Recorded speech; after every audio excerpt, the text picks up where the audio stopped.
Chapter 334. Chu Yuanxing rarely interfered with the affairs of the Guanzhong torture room, but this time Chu Yuanxing really didn't want anything to happen to Chu Xiu.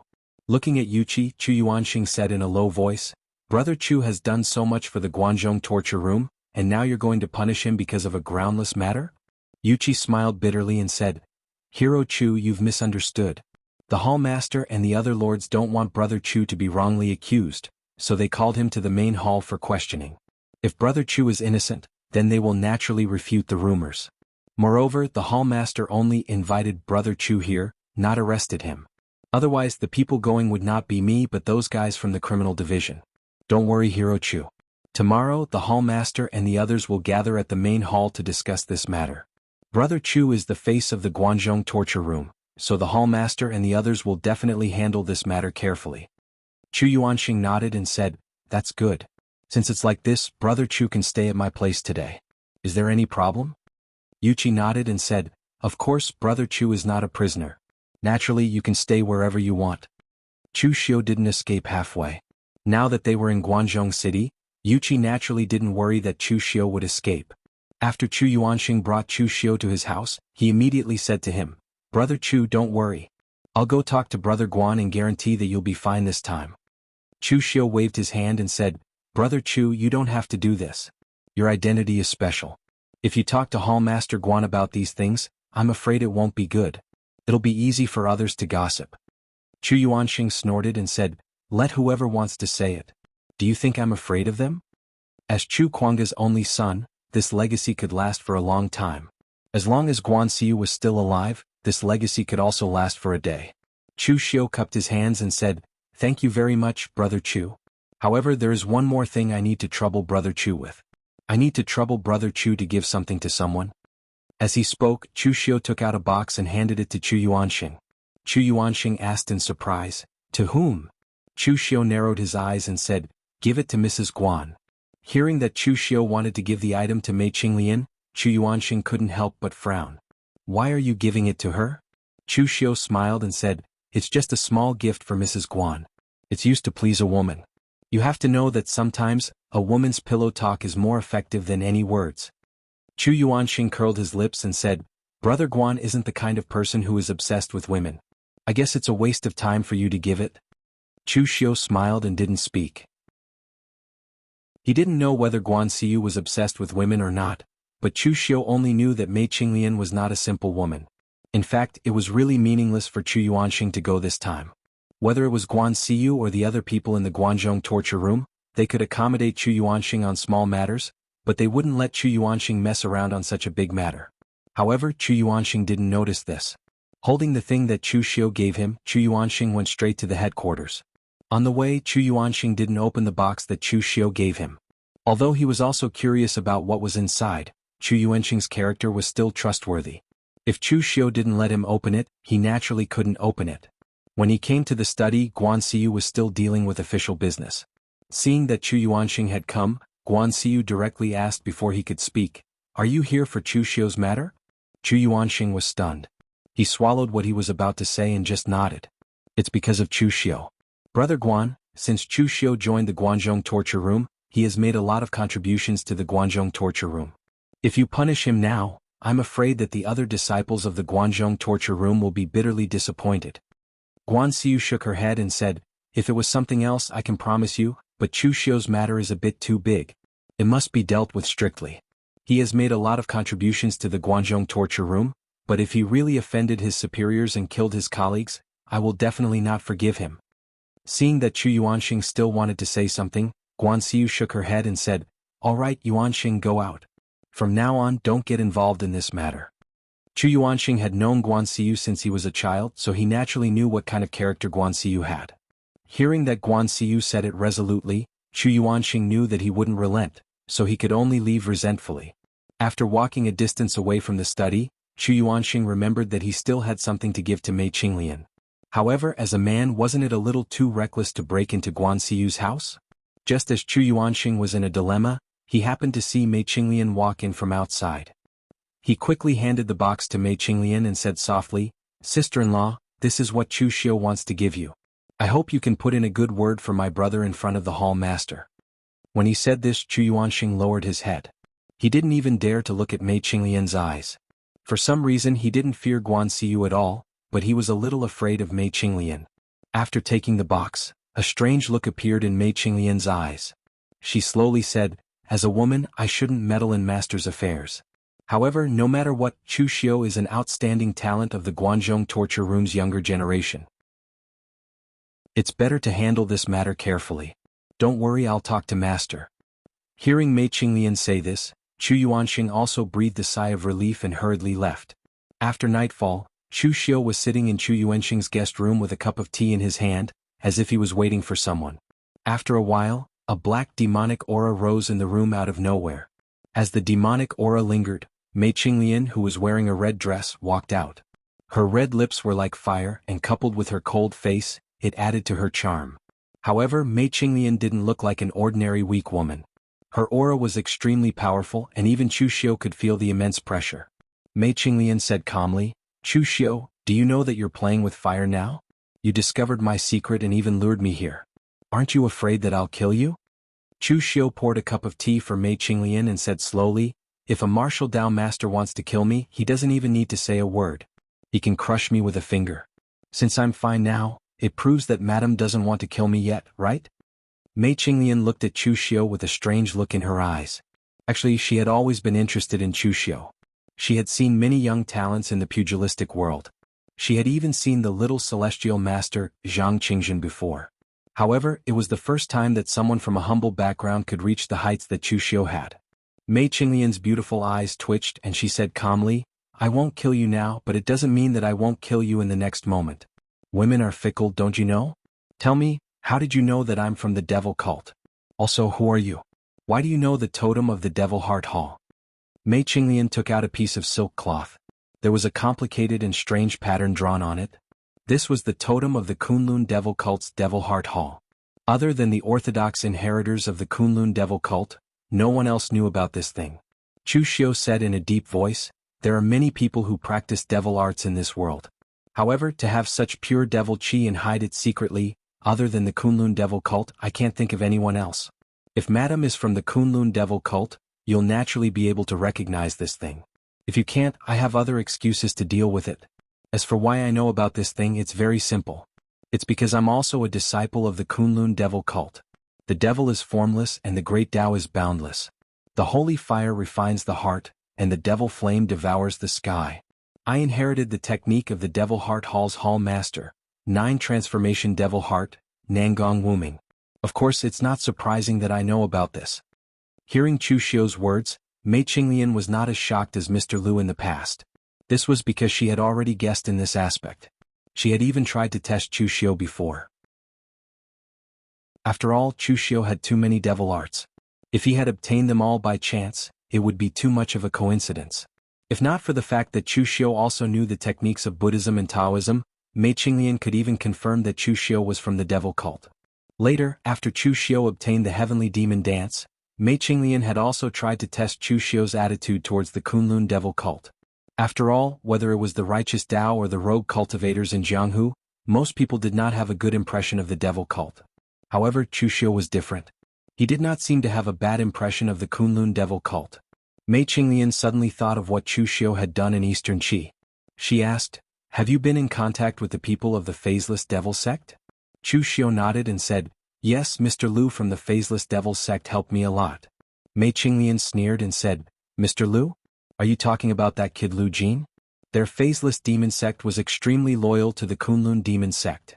Even now they were still shouting Saint sect, as though they had gone mad. You can't be thinking that I'm the same as those fellows from the Phaseless Demon sect, selflessly helping you after hearing that you're a disciple of the Kunlun Demon sect, right? I forgot to tell you that although I have a relationship with the Kunlun Devil cult, I am not a direct descendant of the Kunlun Devil cult. I am a member of the Maiden Demon sect. How can you expect a sect that has been destroyed to be loyal to the Kunlun Devil cult? Not to mention that you are just a lucky person who accidentally obtained the inheritance of the Kunlun Devil cult. Even if you are the successor of the Patriarch Dugu, why should I help you selflessly?" Chu Xiu raised his eyebrows. He did not expect that Mei Qinglian's real identity was the same as Mr. Lu and the others. She was not a direct descendant of the Kunlun Devil cult. The Maiden Demon sect was one of the vassal sects of the Kunlun devil cult in the past. Just like the Yu Palace, there were only female disciples in the entire sect. However, the Maiden Demon sect was more unlucky. The Phaseless Devil sect was only hidden in the dark. Their own strength was still very strong, and they were still one of the 7 sects and 8 schools.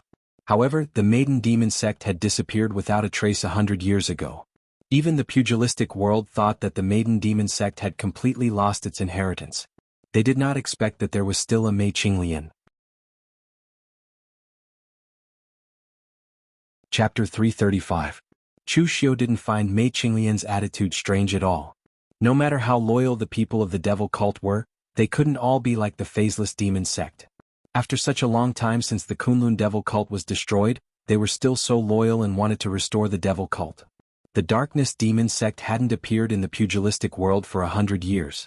Now that Mei Qinglian was hiding by Guan Xiu's side, it was easy to imagine what she had experienced. So this time, when Chu Xiu pretended to be the successor of the devil cult, he didn't plan to use his identity to get Mei Qinglian to help him like he did with Mr. Lu. Chu Xiu looked at Mei Qinglian and smiled. "Madam, you must be joking. The successor of the Patriarch Dugu doesn't need other people's help. I told you my identity because I wanted to tell you one thing. You and I are not enemies. We have a chance to work together." Mei Qinglian looked at Chu Xiu with interest. "You can't even protect yourself now and you're still talking about working together with me? You killed Wei Juduan and destroyed the Wei clan. Do you know that because of you, the entire Guangzhong area almost fell into chaos? What do you have to work together with me?" Chu Xiu said in a low voice, "Since Hallmaster Guan didn't send people to attack me immediately, it means that I still have a chance. Moreover, I can guarantee that when it comes to the torture hall, the people on my side will definitely be the majority. However, Hallmaster Guan's side will need you, madam. Madam, you've been by his side for so many years. I believe that you'll have a great influence on him. In the Guangzhong torture room with Hallmaster Guan's prestige, as long as he speaks, he'll have at least half the weight.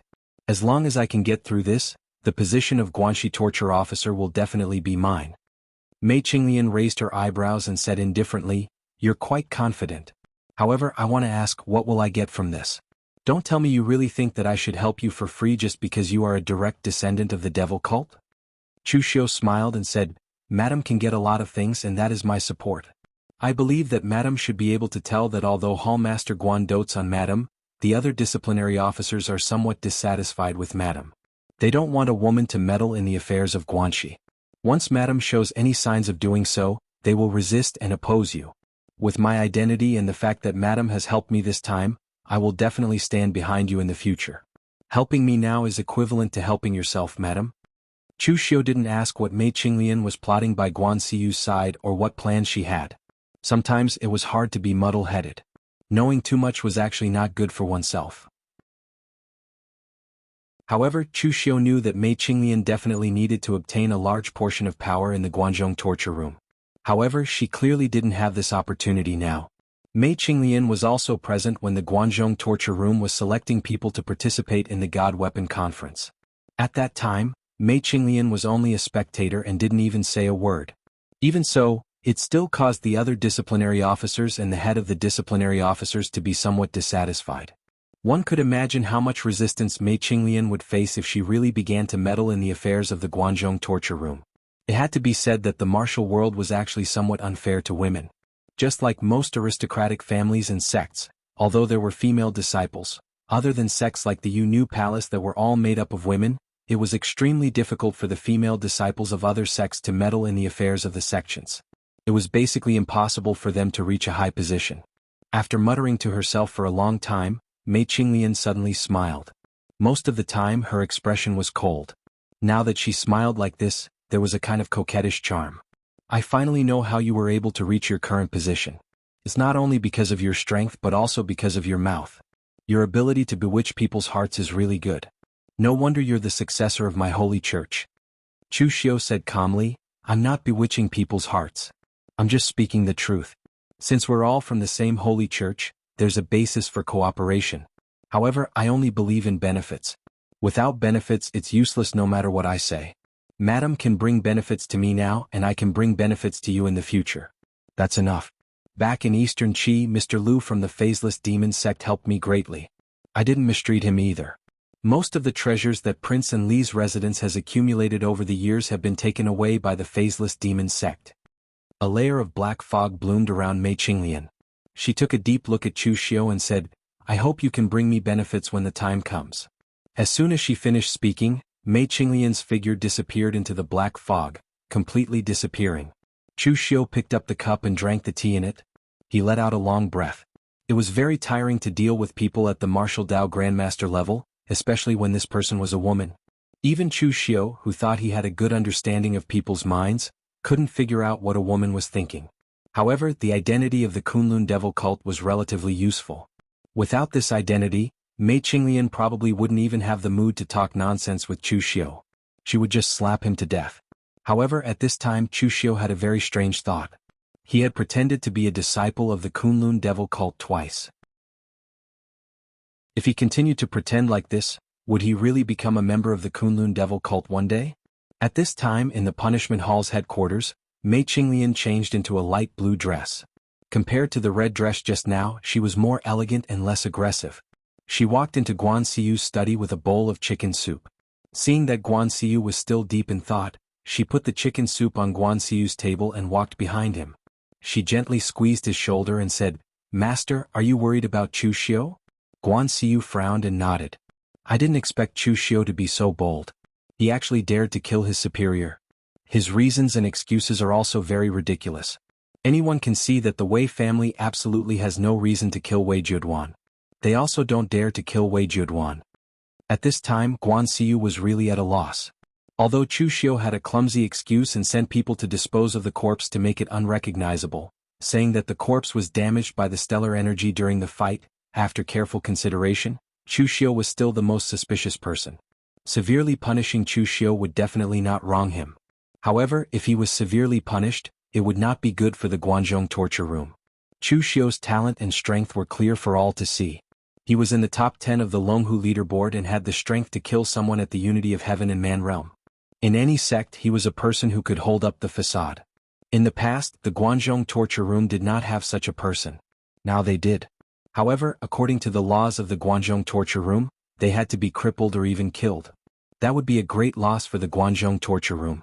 Furthermore, outsiders would mock the Guanzhong torture room for being blind and so on. It was not easy to be an iron-faced judge.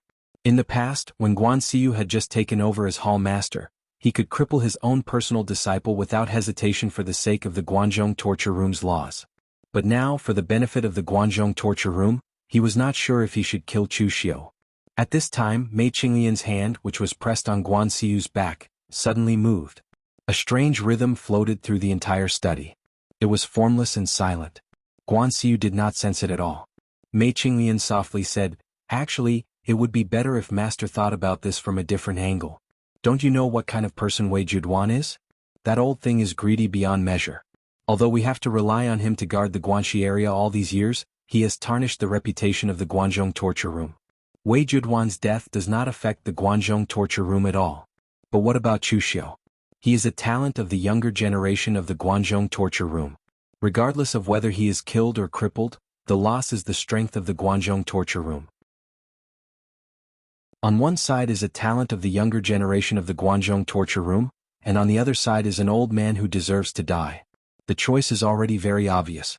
We can even give Chu Xiu the position of the Guanxi torture officer and let him replace Wei Juduan to guard the Guanxi area. Chu Xiu has the strength and reputation. I believe he will do better than Wei Juduan."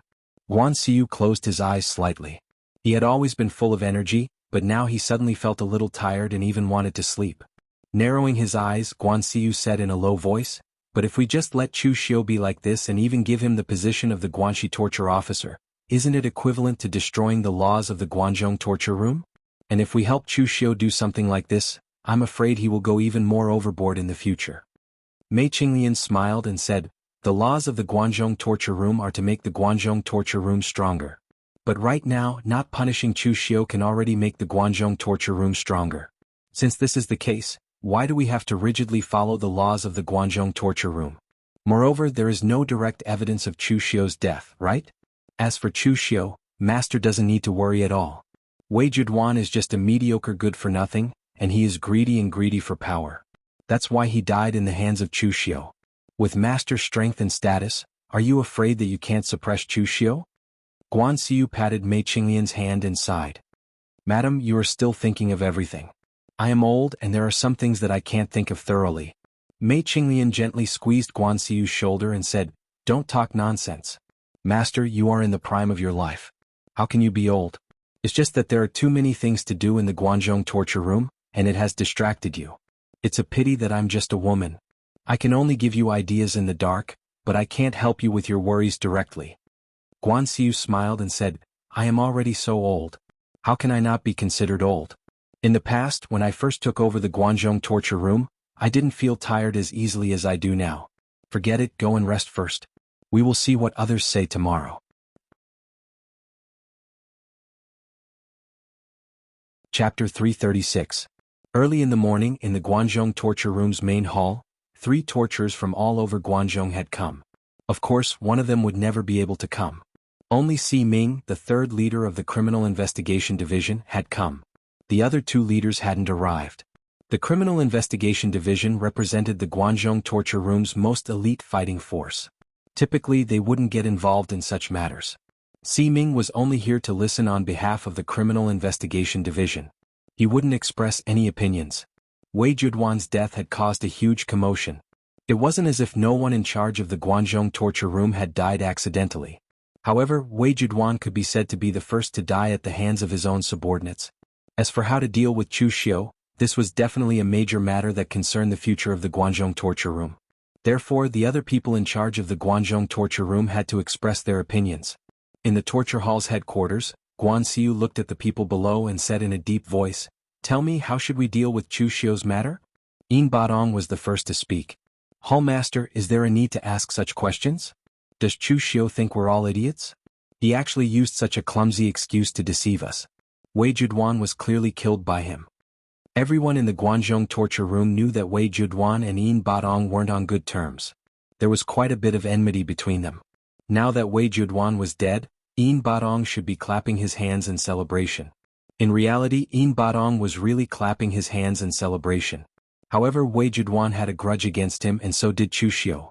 Of his 2 disciples, one had been crippled by Chu Xiu, and the other was suspected to have been killed by Chu Xiu. He had to settle this score with Chu Xiu no matter what.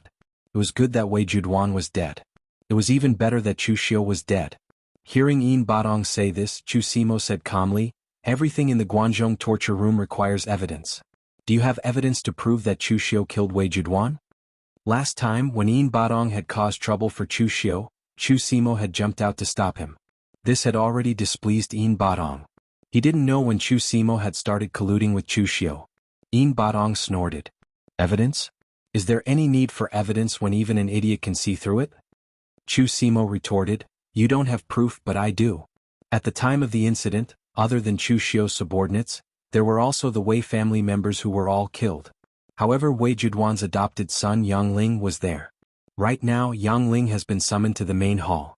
You might not believe the words of others, but do you still not believe the words of Wei Juduan's adopted son?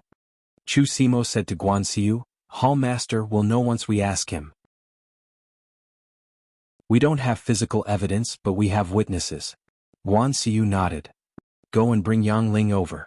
Moments later, Yang Ling walked into the hall with some apprehension. To be honest, although Yang Ling was Wei Juduan's adopted son, he hadn't been to the hall many times. He hadn't seen so many important figures in the Guanzhong torture room. Although he was Wei Juduan's adopted son in name, he was actually just an errand boy. Wei Juduan didn't really want to groom him as his successor. Of course, he wouldn't bring him to the hall to help him build up his connections. Yang Ling nervously cupped his hands at Guan Xiu and the others. Greetings, Hallmaster and sirs. Yin Badong said coldly, You should know why we called you over.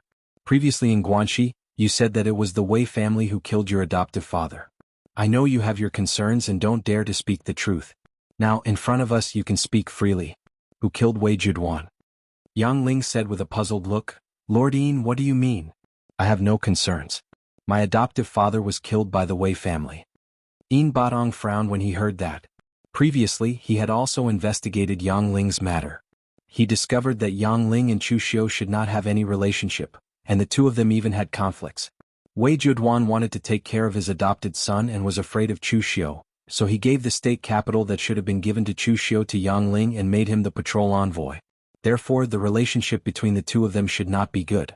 Previously, when Yang Ling said that the Wei family killed Wei Juduan, Yin Badong thought that Chu Xiu was pressuring Yang Ling so that he didn't dare to speak the truth. But now it seemed that this wasn't the case. Yin Badong couldn't help but emphasize his tone and snorted coldly. Yang Ling, think carefully before you speak. This is the headquarters. The hall master is watching. I'll give you another chance. Who killed Wei Juduan? Facing the aura of an expert at the unity of heaven and man realm, Yang Ling couldn't help but break out in a cold sweat. However, he still gritted his teeth and said, I'm telling the truth. Even if you ask me 100 times, it was the Wei family patriarch who killed my adoptive father. Just as Yin Badong was about to say something, Chu Simo suddenly said, Enough. This is the headquarters. Do you still want to confess under torture? At that moment, Guan Xiu also glared at Yin Badong and said to Yang Ling, You may leave. Yang Ling nodded as if he had been relieved of a heavy burden and quickly retreated. Seeing Yang Ling's behavior, everyone present was a little puzzled. Yang Ling was Wei Juduan's adoptive son. Even if Chu Xiu threatened him, he still didn't dare to speak the truth in the headquarters, right? Everyone also couldn't understand what method Chu Xiu used to actually make Yang Ling speak up for him so obediently.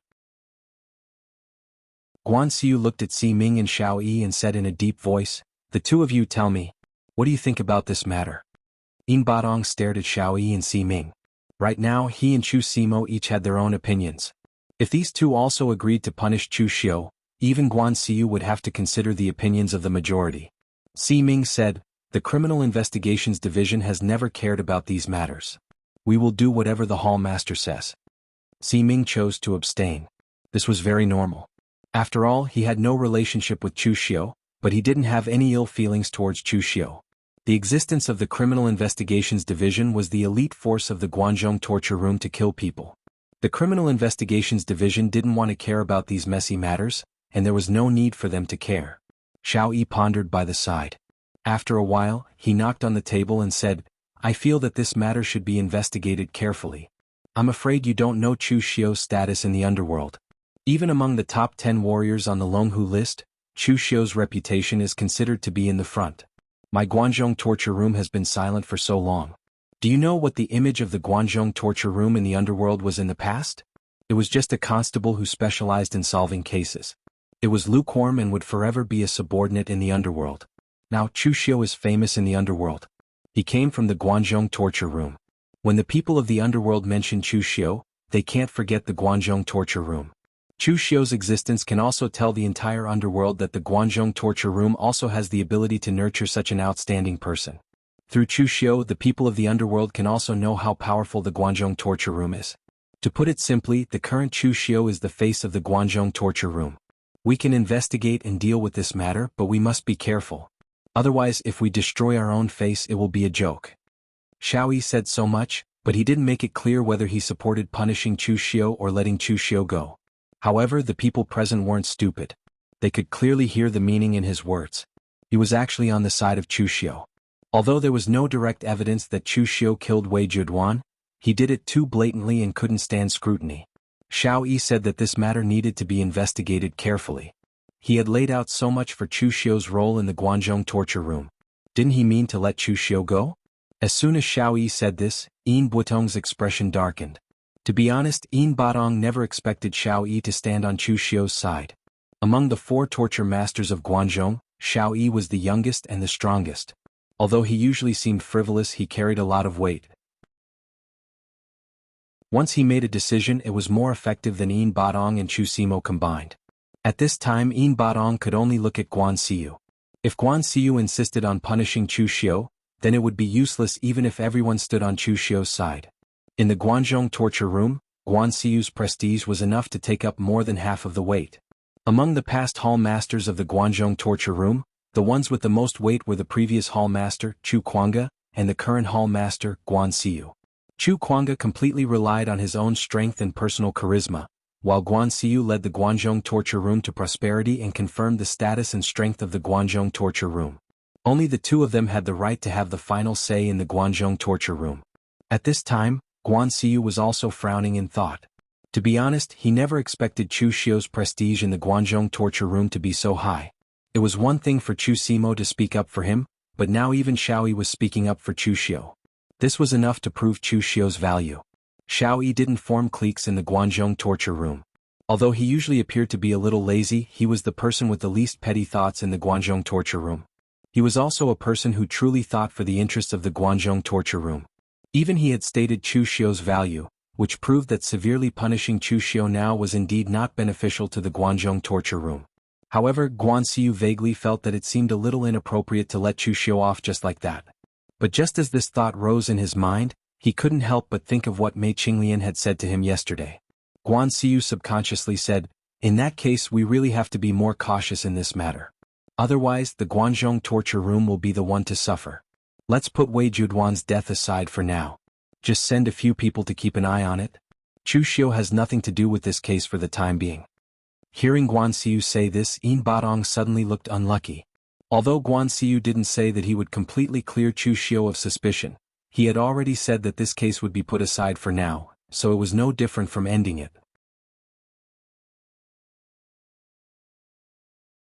Chapter 337. Chu Xiu had said that Mei Qinglian had a great influence on Guan Xiu, and that was indeed the case. Regardless of whether it was to find an ally for himself or for Chu Xiaoda to find a backer in the future, he definitely wouldn't suffer a loss by helping Chu Xiu. On the contrary, the higher Chu Xiu climbed, the more advantageous it would be for him. Chu Xiu cupped his hands at Guan Xiu and said, "Don't worry, Hall Master. If I become the disciplinary officer, I can suppress all of this within a month. I'll make the Guanxi land quiet down, and there won't be any unnecessary sounds." Chu Xiu said in a deep voice, "The Zhang family's actions are simply a joke." Following Yuqi into the hall, Chu Xiu cupped his hands at Guan Xiu and said, "Greetings, Hall Master." If Guan Xiu had convicted Chu Xiu just now, Yuqi was prepared to tell Guan Xiu all of this information. But now that Chu Xiu had survived this calamity, he naturally wouldn't say anything to offend Chu Xiu. Yin Badong snorted coldly and turned to Guan Xiu.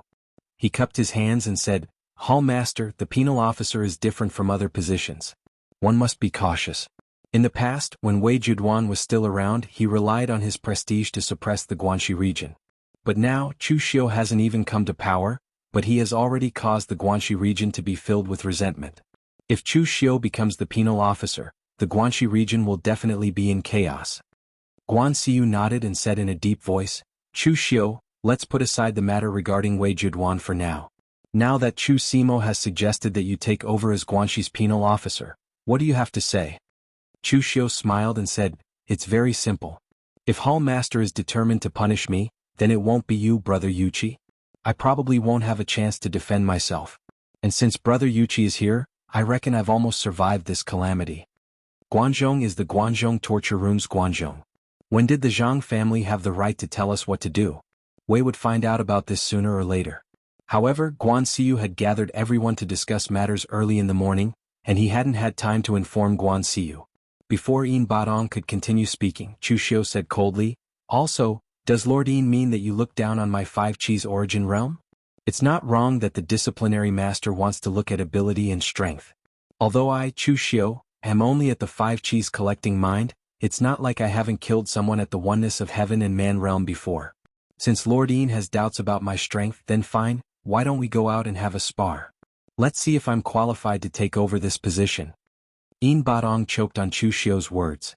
Everyone in Guanzhong knew that before Wei Juduan died, Chu Xiu's power in Guanxi was second only to Wei Juduan. This was the source of the conflict between the two. If it was so easy to choose the disciplinary master, Guan Xiu would not have let Wei Juduan sit in this position for so long. However, Chu Xiu couldn't even fight for this position, so was there a need to be humble? There were many people who didn't want him to sit in this position. No one in the main hall dared to inform Chu Xiu, so how did he know the outcome? As expected, just as Chu Xiu finished speaking, Yin Badong sneered and said, "Shameless boasting. You Chu Xiu are just a junior martial artist who just joined the Guanzhong torture room. You're also at the Five Chi's collecting mind realm. What right do you have to take over as the disciplinary master?" This time, Chu Simo stood up to help Chu Xiu, but it had nothing to do with Chu Xiaoda. This was because he also saw the potential in Chu Xiu. Guan Xiu looked at Chu Xiu with rapt attention and said in a low voice, "Is this a military order?" Everyone present heard it. "If you can do it, your position as the disciplinary master will be secured. If you can't, you won't even be able to keep your position as patrol inspector.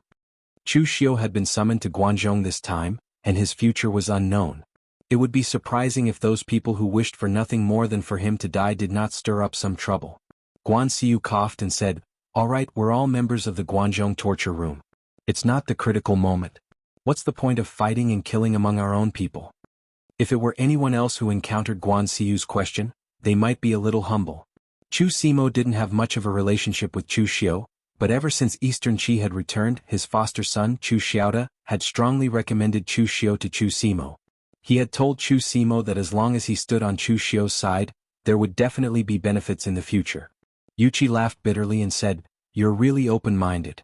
However, your guess is correct. Wei Juduan's matter has been temporarily put aside by the Hall Master, so there's basically nothing for you to do. However, Lord Chu Simo's sudden nomination of you as the Guanxi Disciplinary Master has caused quite a stir. Currently, the Hall Master is calling for you." Chu Xiu's future was limitless. This was publicly acknowledged.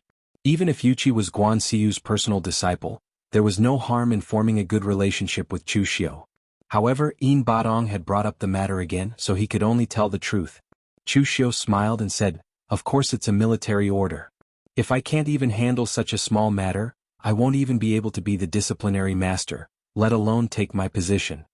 Chu Simo spread his hands and said, "If you don't want Chu Xiu to be the Guanxi disciplinary master, why don't you recommend someone more reliable? Tell me, other than Chu Xiu, who else is qualified to be the disciplinary master?" Chu Xiu smiled and said, "It's my responsibility." Before anyone else could say anything, Yin Badong immediately stood up and objected, "What kind of joke is this? The matter of Chu Xiu killing Wei Juduan hasn't been concluded yet, and you actually want him to be the Guanxi disciplinary master? Does that mean that Chu Xiu hasn't committed a crime and has instead performed meritorious deeds?" With that, Guan Xiu turned his gaze to Yuqi. Most of the information that was handed to Guan Xiu would have to go through Yuqi.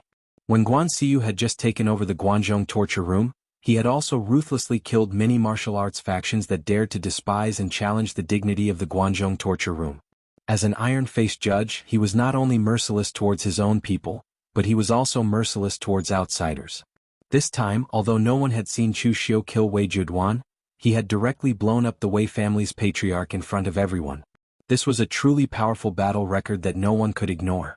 If they had to promote a disciplinary master from the Guanxi area, there was really no one else but Chu Xiu. For example, now Guan Xiu, who had originally been prepared to treat this matter seriously, had directly spoken up and set this matter in stone.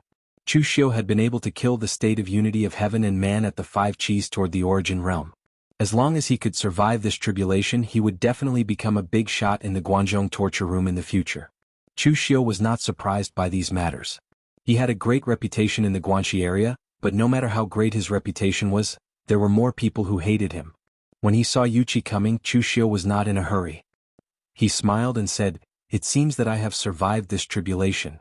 Previously, when Chu Xiu had killed Feng Wuling, the people who had seen that battle were only some unaffiliated cultivators from the pugilistic world. There were no experts, so their descriptions were somewhat unclear. This also led to most people not believing that Chu Xiu had the combat power to kill the state of unity of heaven and man. This included Yin Badong. Guan Xiu frowned and asked, "Chu Xiu, what do you have to say about these two matters?" The Guanzhong torture room needs dignity. In recent years, the Guanzhong torture room has been peaceful. Everyone has been recuperating, but some people have forgotten what it means to be in awe. Yuqi asked curiously, "How do you know? Why are you so confident?" Guan Xiu frowned and asked, "What's going on?" Chu Xiu narrowed his eyes and cupped his hands. "Thank you for the reminder, Brother Yuqi." At that moment, Chu Simo suddenly said, "Hall Master, the position of Guanxi's torturer is still vacant. I suggest that Chu Xiu be the torturer." After the Guanzhong torture room had been peaceful all these years, some people had indeed forgotten the dignity of the Guanzhong torture room in the past. He was one with heaven and man, and he was also the torturer of the Guanzhong torture room. He was a warrior of the older generation, so it was normal for him to defeat Chu Xiu. However, if he were to lose, even if it was a draw, he would be the one to be embarrassed. Therefore, he didn't wish to fight Chu Xiu because he would be at a disadvantage no matter what. Yin Badong opened his mouth, but he couldn't name anyone. There were many experts at the one with heaven and man realm in the Guanzhong torture room, but they all had their own positions. Chu Xiu's domineering attitude might make others uncomfortable, but it suited Guan Xiyu's taste. Since Chu Xiu was fine, there was no need for Yuqi to deliberately keep a distance from Chu Xiu. Instead, he revealed some information to Chu Xiu without any harm. At that moment, Guan Xiu said in a deep voice, "Go and ask Chu Xiu to come in. Not everyone can be the torturer. Whether Chu Xiu is qualified to be the torturer depends on himself." Yuqi said in a low voice, "There was news that came in the middle of the night yesterday. The martial arts factions in Guangzhou were secretly discussing that Chu Xiu killed Wei Juduan. They also described some of the dirty dealings between Chu Xiu and Wei Juduan very clearly. It seems that it was done by people from within the Guangzhou torture room." As for the Guanxi Yuanzhou Zhang family, they joined forces with more than 10 factions to submit a petition, requesting the Guangzhou torture room to severely punish a lunatic like Chu Xiu who violated the rules and killed the innocent. Yin Buitong's face turned red from Chu Xiu's domineering attitude. But to be honest, he really didn't want to fight Chu Xiu. It wasn't that he didn't dare, but he didn't want to. As soon as he finished speaking, Yuqi immediately went to ask Chu Xiu to come in. Chu Xiu turned his gaze to Yin Batong and sneered, "Lord Yin, do you think I'm not qualified? But the Guangzhou torture room's promotion has always been based on merit and strength, not seniority. What are the requirements of the torturer? To be able to keep the Guangzhou and the 4 regions under control. At present, in Guanxi, other than me, Chu Xiu, who else can keep others under control? Sidu Xing or Fang Hua? Call them in and see if they dare to say that they are stronger than me, Chu Xiu." Yin Batong thought that he was much stronger than the Wei family's old ancestor, that coward who was afraid of death. But he still didn't have the confidence to face Chu Xiu. In fact, Chu Xiu had arrived at the main hall a long time ago, but he had been drinking tea in his study room.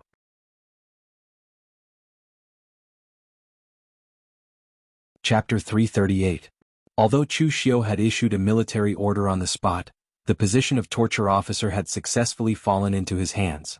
Although it was only temporary, Chu Xiu was confident that he could make it permanent. Yin Buitong's face darkened and he didn't say anything else. Guan Xiyu's words carried enormous weight. No one could refute his decisions. However, Yin Batong had always felt that something was strange. He had been with Guan Xiyu for a long time. When Chu Kuanga was the hall master, he was the Jianghu constable of the Guangzhou torture room. He had been Guan Xiyu's colleague in the early years, so he understood Guan Xiyu's personality. The Iron Judge's words were not just for show.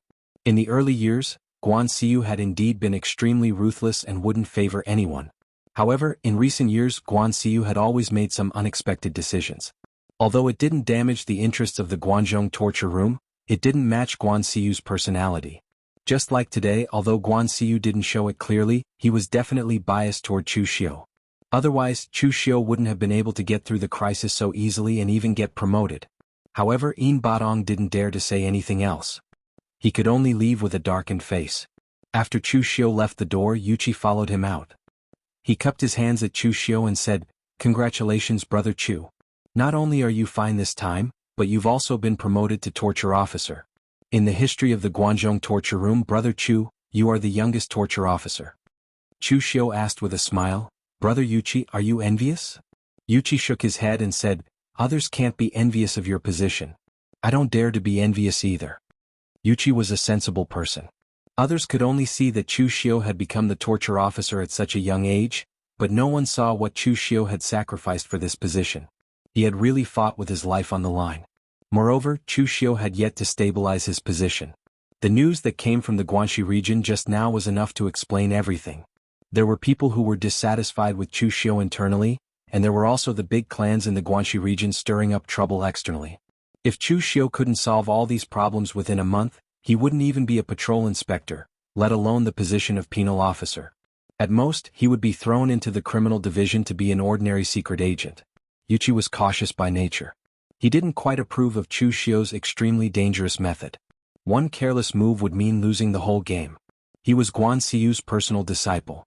As long as he steadily cultivated and accumulated experience, when he reached the unity of heaven and man realm, he could basically choose to be the head of the criminal division or a torture officer.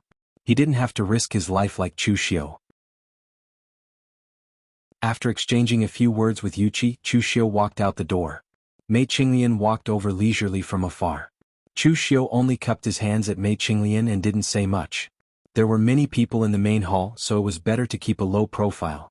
When he stepped out of the main hall, Chu Yuanxing was waiting outside. When he saw Chu Xiu, Chu Yuanxing immediately went over and laughed. I knew that Brother Chu would be fine this time. In front of Big Brother Guan, my words still count. Chu Yuanxing didn't think that Guan Xiu was standing on Chu Xiu's side because of Mei Qinglian. He thought that it was because he had gone to find Guan Xiu yesterday. Although Guan Xiu hadn't given him a chance to speak, she had secretly stood on Chu Xiu's side. Chu Xiu didn't expose him. Instead, he cupped his hands and said, "Thanks to Big Brother Chu's help, I was able to successfully survive this calamity." Chu Yuanxing waved his hand and said, "Is there a need to be so polite between us? It just so happens that you are in Guangzhou. Stay a few more days before you leave." Chu Xiu shook his head and said, "I'm afraid I really won't have time to stay in Guangzhou this time. I just took over as the disciplinary officer, but there is some unrest in Guanxi. If I can't completely quell these matters in a month, I'm afraid not only will I lose my position as disciplinary officer, but I will also lose my position as patrol inspector." Chu Yuanxing hurriedly said, "In that case I won't keep Brother Chu any longer. However, I believe that with Brother Chu's ability, it won't be a problem for you to resolve these matters." After bidding farewell to Chu Yuanxing, Chu Xiu directly returned to Guanxi. While Chu Xiu was still on the road, the news that Chu Xiu had taken over as the disciplinary officer came from Guanxi. Chu Xiu's subordinates were naturally celebrating. Although they had confidence in Chu Xiu, the matter of Wei Juduan's murder had blown up so much that they were still a little uncertain. But now, not only was Chu Xiu fine, but he had even taken the position of disciplinary officer. What did this mean? It meant that in the future the entire Guanxi would belong to them. Meanwhile, Jiang Taoran's expression turned extremely ugly when he received the news. He simply couldn't understand what the headquarters and the hall chief were thinking. Chu Xiu had committed such a huge crime, and the Guanxi region was in a mess. In the end, this Chu Xiu was still able to become the disciplinary officer. Was there still any respect for the rules? Although Jiang Taoran was not convinced, he had no choice but to put away his dirty tricks in the dark. He began to keep a low profile and erase all traces. On the Zhang family's side in the Yuan continent, the Zhang family's elder ancestor, Zhang Wanshan, sighed and called Zhang Kunz over. He said, "Go tell all the Zhang family members and the forces that are connected to our family to stop making a fuss. The outcome has been determined. Chu Xiu has become the disciplinary officer. No matter how much we make a fuss, the Guangzhou torture room will not replace Chu Xiu as the disciplinary officer. Otherwise, the appointment of the Guangzhou torture room will really become a joke." Zhang Kunz was still a little unconvinced. He said, "Elder ancestor, are we just going to let it go this time? Once we choose to keep a low profile, our Zhang family will be completely disgraced this time." Previously, the Zhang family had aggressively joined forces with so many martial arts forces to jointly write a letter to the headquarters to find trouble with Chu Xiu. It looked like they were determined to pull Chu Xiu down. In the end, not only did they not pull Chu Xiu down, but they also allowed Chu Xiu to be promoted. If they kept a low profile at this time, wouldn't it be equivalent to admitting defeat to Chu Xiu? Anyway, in the eyes of the other martial arts forces, the Zhang family had lost a lot of face this time. Zhang Wanshan sighed and said, "Before Chu Xiu became the disciplinary officer, we could still compete with him. But now that he has really become the disciplinary officer, we will be the ones who suffer no matter how we compete. Remember, never challenge the Guangzhou torture room in the Guangzhou region. Otherwise we will always be the ones to suffer." Since Zhang Wanshan was so insistent, even if Zhang Kunz was a little unconvinced, he could only nod and do as Zhang Wanshan said. When Chu Xiu returned to Jianzhou Prefecture, the Ghost Hand King Du Guangzhong and the others were already waiting at the city gate to welcome Chu Xiu. When they saw Chu Xiu coming, everyone bowed and said, "Congratulations on being promoted to the disciplinary officer, sir." Chu Xiu waved his hand and said, "I haven't stabilized my position yet. I heard that the Guanxi region was a little chaotic while I was away. The hall master only gave me a month's time. I have to settle all the mess in a month's time. Only then can I be considered to have completely stabilized my position. Time waits for no man. Go take over the Guanxi branch first." Wei Juduan was dead, and now that Chu Xiu was the disciplinary officer, the Guanxi branch would naturally be taken over by him. Whether or not the people under Wei Juduan were Wei Juduan's confidants, Chu Xiu did not plan to use them anymore. The Guanxi branch could only be his people. After everyone packed up, they immediately went to the Guanxi branch and officially began to take over the entire Guanxi region. Although the warriors under Wei Juduan had some complaints about the warriors who were directly under the Guanxi branch being scattered to other prefectures, they still understood the principle of a new ruler having new ministers. In addition, Chu Xiu's fierce reputation was still there, so they did not dare to say much. After taking a few days to deal with these things, Chu Xiu asked the Ghost Hand King and Du Guangzhong, "Tell me in detail what happened in the Guanxi region during this period of time. Who is behind this?" The Ghost Hand King said first, "The Jianghu is led by the Yuan continent's Zhang family. Other than the Yuan continent's Zhang family, the other martial arts forces do not have the strength nor the guts to challenge you at this time. However, after you became the disciplinary officer, the Yuan continent's Zhang family quietened down. It seems that they are ready to admit defeat and do not want to be your enemy." Upon hearing this, Chu Xiu sneered and said, "People have to be responsible for their words and actions. Do they really think that they can pretend that nothing has happened by keeping a low profile now? How naive and ridiculous." Chu Xiu had never been a magnanimous person. After plotting against him once and failing to succeed, they kept a low profile and admitted defeat. Did they think that they could get away with this? How could it be so simple?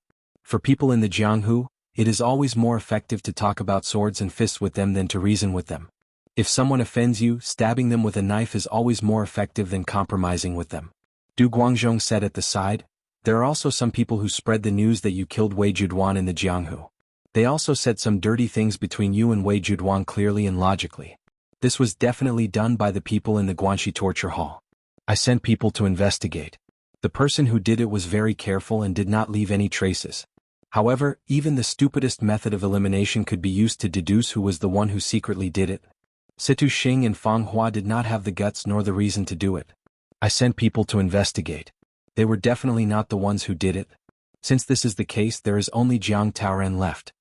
There was a trace of coldness in Chu Xiu's eyes. To be honest, he did not expect that the person who did it would be Jiang Taoren. Because even if Chu Xiu could not become the disciplinary officer, it would not be his turn.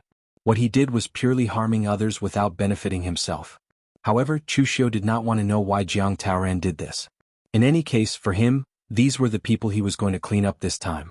Chu Xiu said in a deep voice, "Go and inform Situ Xing, Fang Hua, Jiang Taoren and Yang Ling to come to the torture hall branch. A new officer makes 3 changes. It is also time to clean up a group of people. To resist foreign aggression, we must first settle the internal affairs. First sort out the internal affairs in Guanxi, and then go and deal with the Zhang family."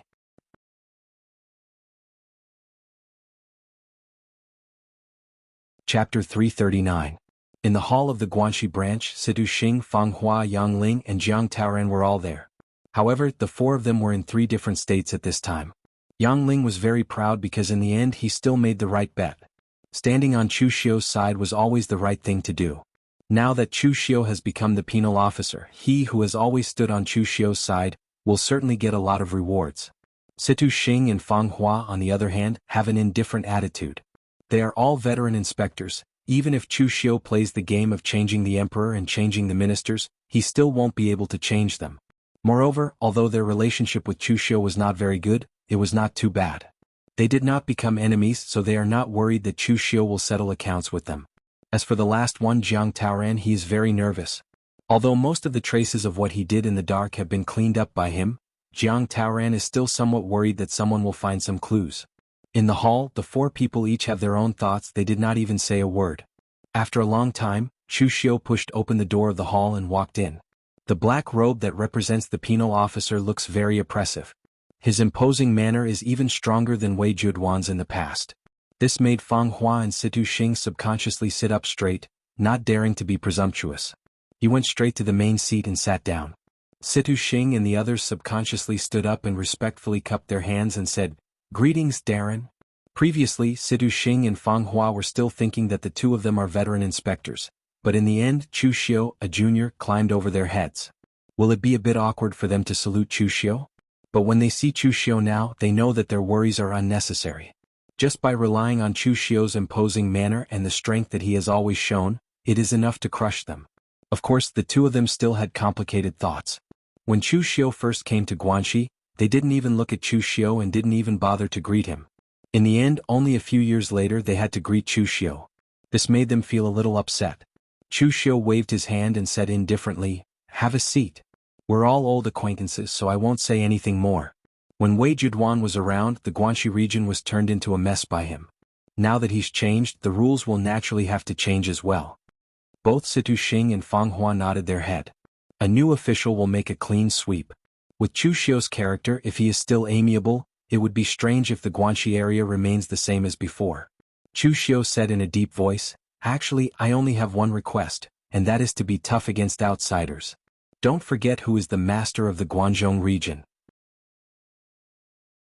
In the future, no matter who it is, if I find that he or she gives in to other martial arts forces, then don't blame me for being rude. If you don't have the ability, then find someone who has the ability to be the inspector." Situ Xing frowned and said, "But what if those martial arts forces are forced into a corner? We're not afraid of a single force in the martial arts world, but if they join forces, the power of the Guanxi region may not be able to suppress them. If this matter is brought to the hall master, we'll all be punished." Chu Xiu said lightly, "Don't be afraid of making a big deal out of this. If it gets big, I'll take responsibility. All you have to do is to execute it." However, just as Situ Xing was about to say something, he quickly held back. Now that Chu Xiu was in the limelight, it was not a good thing to contradict Chu Xiu. At worst, he would just pretend to obey but secretly oppose. Anyway, he didn't want to have a conflict with the local martial arts forces. These martial arts forces would give him a lot of money and cultivation resources every month, which Situ Xing didn't lack. Why would he want to offend those people? At this moment, Chu Xiu suddenly said, "I've said what I need to say. It's time to settle old scores." Everyone present was stunned. They didn't understand what Chu Xiu meant. However, then Chu Xiu smiled coldly at Jiang Taoran and said, "Sir Jiang, what do you think?" Jiang Taoran, who had been distracted, was shocked. He quickly stood up and forced a smile. He said, "Official Chu, what do you mean?" Chu Xiu said lightly, "I should be the one asking you what I mean. Jiang Taoran, you and I used to be colleagues. I don't think the grudge between us is that big, right? You actually secretly spread rumors trying to make me your mortal enemy. What do you think I mean?" Jiang Taoran's complexion suddenly changed. He quickly said, "Official Chu, I'm wrongly accused. You said it yourself. We don't have any enmity between us. How could I do this kind of thing that harms others without benefiting myself?" Chu Xiu said lightly, "You have to ask yourself. To be honest, I'm also very curious." Jiang Taoran's complexion became solemn. He said, "Official Chu, if you can produce evidence to prove that I did this, I won't say anything. But now, Official Chu, you are fabricating this kind of thing out of thin air. I'm not convinced." At this time, Jiang Taoran's forehead was full of cold sweat. He felt that he had been careful enough. It was absolutely impossible to leave any evidence behind. He was also betting that Chu Xiu was only guessing and didn't have any direct evidence. Situ Xing and Fang Hua were silent. In fact, they knew that this matter was most likely done by Jiang Taoran. From the moment the news came out, they had already guessed it. Except for Jiang Taoran, no one else had any reason to do this. However, they didn't intend to get involved in this matter. They wanted to see how Chu Xiu would deal with this matter. Chu Xiu looked at Jiang Taoran with rapt attention. There wasn't the slightest killing intent in his eyes. However, the invisible pressure made Jiang Taoran's forehead full of cold sweat. "You're not convinced? I don't need you to be convinced.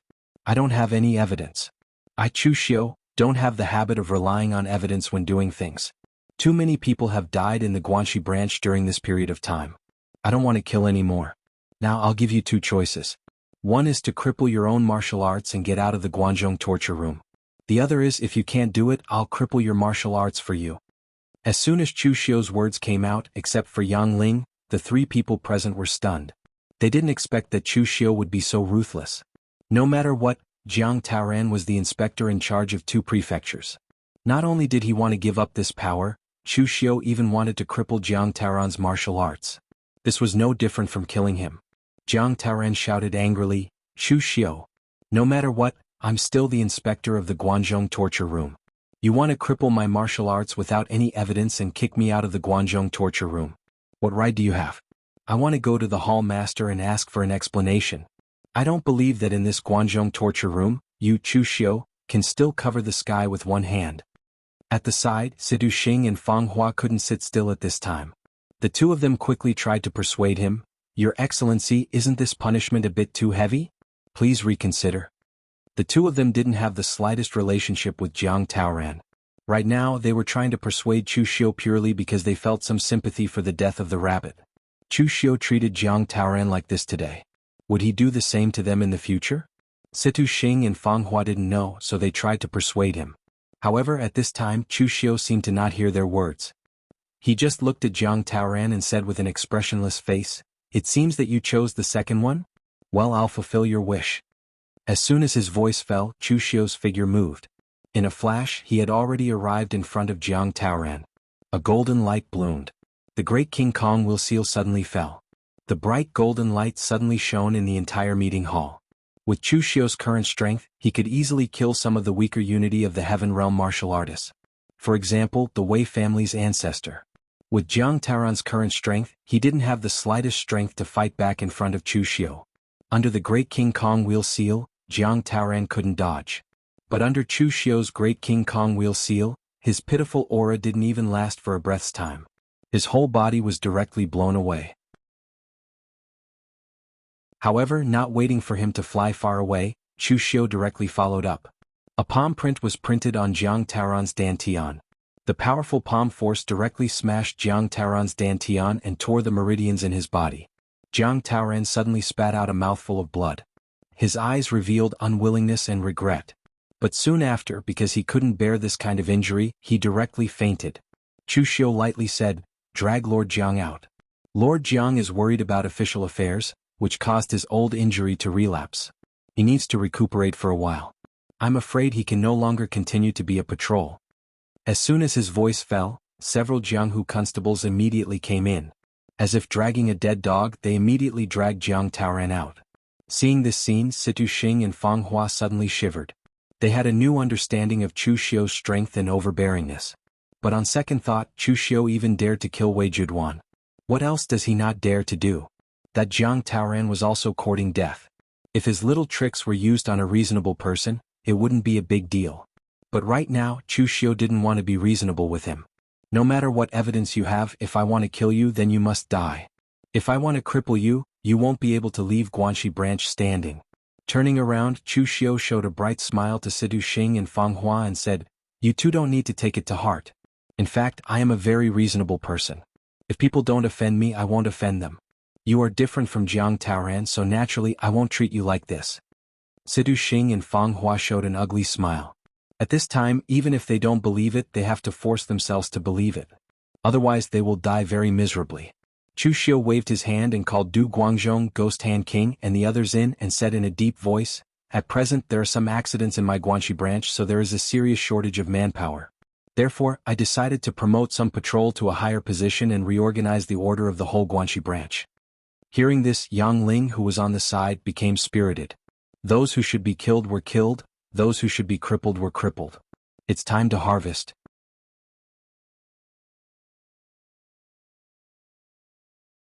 Chapter 340. Situ Xing and Fang Hua were both old foxes of the Guanzhong torture room. If they did not provoke Chu Xiu would not move against them. Otherwise, if he really killed everyone who would work for him. But Chu Xiu could not be at ease using these two people.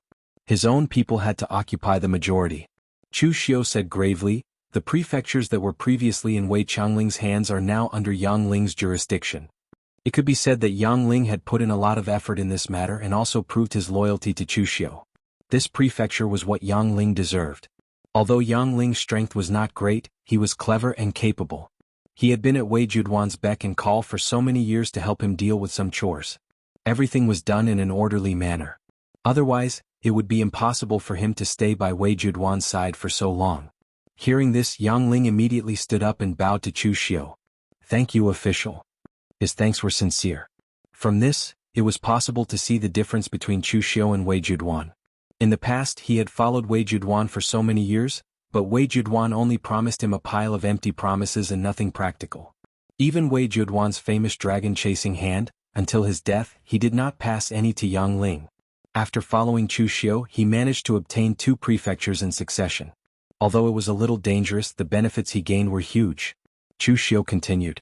"Jiang Taoran temporarily cannot be the inspector. The 2 prefectures under his command will be separated and managed by the Ghost Hand King and Du Guangzhong." The Ghost Hand King and Du Guangzhong had always been the ones who dealt with the most matters under Chu Xiu's command.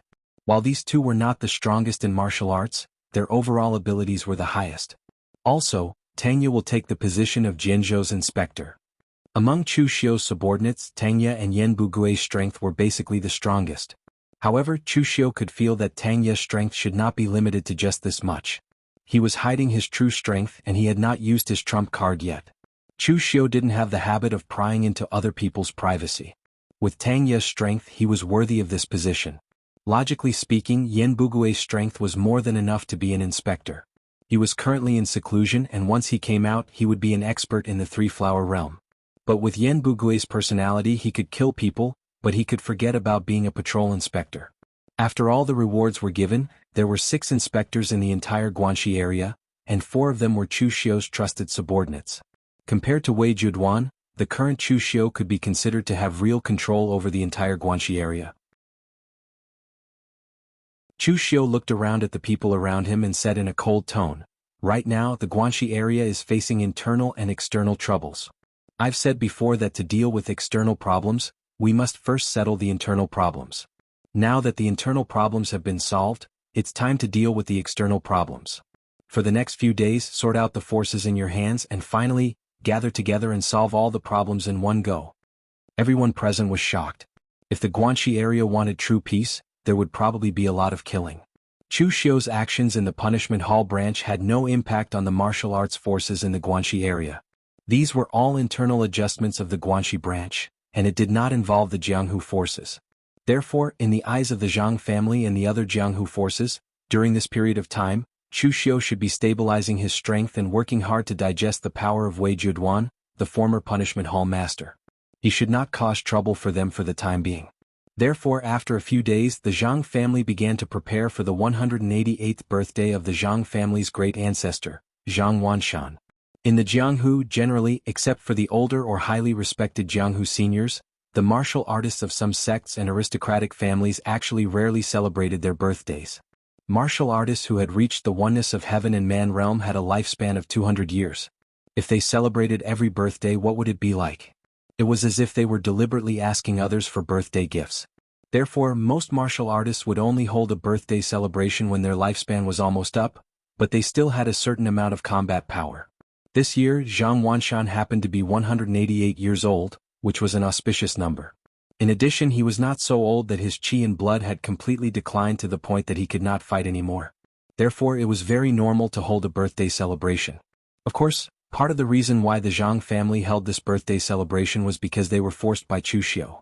Previously, when Chu Xiu was promoted to the Punishment Hall master, the Zhang family kept a low profile and did not dare to cause trouble again. This caused the Zhang family's prestige to plummet. This time, the Zhang family held a birthday celebration and invited all the Jianghu forces in Guanxi. They wanted to show them that although the Zhang family had retreated in front of Chu Xiu, it was also because of Chu Xiu's identity. The Zhang family was not worried about Chu Xiu, but the Guanzhong torture room. Now that the Wei family had been destroyed, the Zhang family had become the #1 clan in Guanxi in name and in reality. The Zhang family could admit defeat and retreat in front of Chu Xiu, but compared to the other Jianghu forces in Guanxi, they could only look up to them. 3 days later, it was the time when Zhang Wanshan's birthday celebration officially began. Juyuan Prefecture was bustling with people from the martial arts world who came to attend Zhang Wanshan's birthday celebration. The Wei family had been destroyed, and the Zhang family was now the strongest Jianghu force in Guanxi. Since the Zhang family had personally sent out an invitation, no Jianghu force in Guanxi dared to refuse. As for the rest of the rogue martial artists, most of them were there to watch the fun. Of course, there were also some who wanted to mingle with the crowd and make some connections. At this time, in a restaurant in the east of Juyuan Prefecture, a young martial artist who was less than 20 years old was playing with a wine glass with a bored look on his face. Although this young man was less than 20 years old, he already had the cultivation of the innate realm. Even in the Jianghu, reaching this level at this age was considered fast. A middle-aged man in the physical invulnerability realm beside him frowned and said, "Young master, the patriarch's birthday celebration is about to begin at noon. Aren't you going back now? Has the patriarch's birthday gift been prepared?" This young man was the most favored disciple of the Zhang family's younger generation, Zhang Donglai. He was not a descendant of Zhang Kun's, but his talent was the most outstanding. Zhang Wanshan had liked him since he was young. When he was young, when the other young disciples of the Zhang family trembled in front of Zhang Wanshan and did not dare to speak, he was the only one who could sit on Zhang Wanshan's lap and call out to the patriarch like a spoiled child. As Zhang Donglai grew older, his talent became more and more outstanding. Although he was a little lazy and hedonistic, Zhang Wanshan was extremely satisfied with him. In fact, if he was not afraid that the family head, Zhang Kunz, would be displeased, Zhang Wanshan would have made Zhang Donglai the successor of the family head. When he heard the middle-aged martial artist's words, Zhang Donglai said lazily, "What's the rush? Even if I go after the birthday celebration, the patriarch will not reprimand me." Seeing Zhang Donglai's lazy look, the middle-aged martial artist could not help but say anxiously, "Young master, the other young masters are racking their brains to give the patriarch a satisfactory gift to win his favor. If you take your time here, what if the others steal the limelight?" Zhang Donglai said disdainfully, "Just based on those few pieces of trash they want to steal my limelight? Uncle Cohen, don't worry. Even if I don't give anything, the patriarch will still dote on me the most." Seeing that Uncle Cohen still wanted to nag, Zhang Donglai hurriedly said, "All right, Uncle Cohen, don't say any more. I already have an idea for a birthday gift. The Lingzhou Prefecture's Qin family recently obtained a cold jade dagger. I heard that they are preparing to offer it to the patriarch in exchange for our Zhang family's support. I intend to ask for that cold jade dagger as a congratulatory gift to the patriarch." Uncle Kuan hesitated and said, "But young master, that cold jade dagger is very precious. The Qin family still wants to use this opportunity to show off. Will they give it to you?" Zhang Donglai sneered and said, "Won't give? If the Qin family doesn't give, I just need to say a few bad words in front of the patriarch and the Qin family will suffer the consequences. I want to see whether the cold jade dagger is more important in the patriarch's heart, or I, Zhang Donglai, am more important in front of the patriarch. If the Qin family knows their place, I don't mind putting in a few good words for them afterwards. Otherwise, I will have the Qin family give this gift for nothing." At this time, a clapping sound came from downstairs. Tangya clapped his hands and sighed, "Young Master Zhang really knows how to play. You snatched someone else's gift for your ancestor and gave it to him as your own. Is this what you call offering Buddha with borrowed flowers? No, it is more like offering patriarch with borrowed flowers. That old thing Zhang Wanshan is not qualified to become Buddha." Hearing this, Uncle Kuan and Zhang Donglai's expressions changed. Zhang Donglai shouted, "How dare you? Who are you?" Tangya said slowly, "I am Tangya, the new Jianzhou Prefecture's inspector. Coincidentally, my master is also preparing to attend Zhang Wanshan's birthday banquet, so I came to borrow something from young Master Zhang as a gift."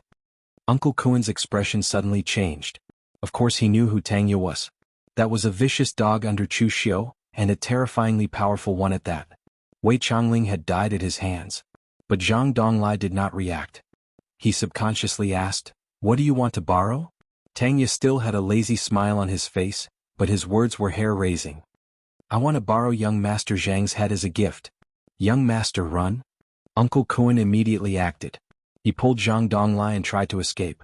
Unfortunately, in front of Tangya's speed, it was a joke for them to escape. The two dragon-tail soul-chasing darts flashed in a strange arc as they slashed towards Uncle Kuan, instantly tearing apart his protective aura. Uncle Kuan used almost all his strength to chop off the two dragon-tail soul-chasing darts. But before he could heave a sigh of relief, his figure suddenly stopped moving while a wisp of disbelief appeared in his eyes. A dragon-tail soul-chasing dart had pierced through his back without him noticing. Tangya's figure moved and appeared in front of Zhang Donglai in an instant. Zhang Donglai's eyes flashed with terror. He shouted, "Don't kill me. I am from the Zhang family." Before he could finish his words, Tangya slashed a dagger across his neck, instantly cutting off his head and putting it into a brocade box without any trace of blood on it. Closing the box, Tangya's lips curved into a lazy smile. "The gift is in hand. Perfect."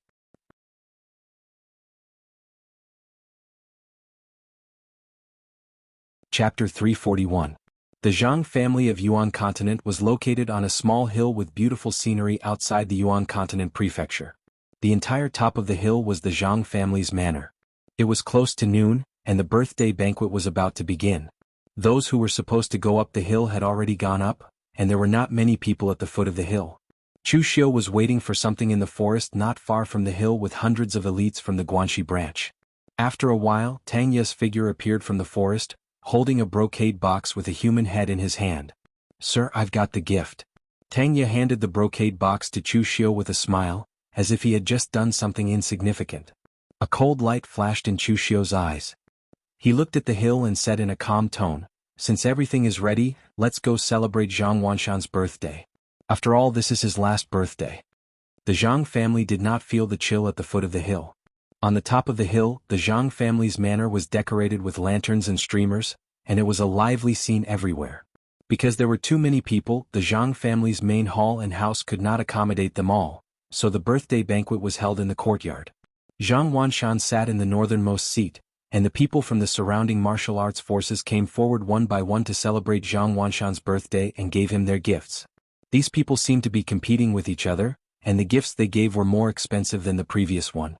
The Zhang family people who were welcoming the guests read out the gifts one by one, and the more expensive the gift, the more proud they seemed. This scene also made the people below talk about it. Someone sighed and said, "Look at the Zhang family's power. Now that the Wei family has been destroyed, the Zhang family has really become the #1 family in Guanxi." Some people said that the Zhang family had admitted defeat in front of the new disciplinary officer and that it was no longer possible. Now it seems that it was all nonsense. Someone next to him said, "It seems that the Zhang family is much smarter than the Wei family. Chu Xiu is a new official, and the Zhang family is right not to cause trouble at this time. They should keep a low profile for the time being. The Zhang family's power is there and it can be seen from their power now. The Wei family has been destroyed, but the Zhang family's power has not been affected at all." Almost all the people below were discussing the Zhang family's current power and influence, and all of them exclaimed in admiration. Seeing this scene, Zhang Wanshan and Zhang Kunz nodded in satisfaction. Their Zhang family's goal of restoring their prestige had been achieved. At this time Zhang Wanshan looked around and asked, "Where is Dong Lai? Why did the child disappear again?" Zhang Kunz shook his head and said, "Old ancestor, Dong Lai has been spoiled too much by you. He's still running around at this time. But it's almost time for the banquet to start.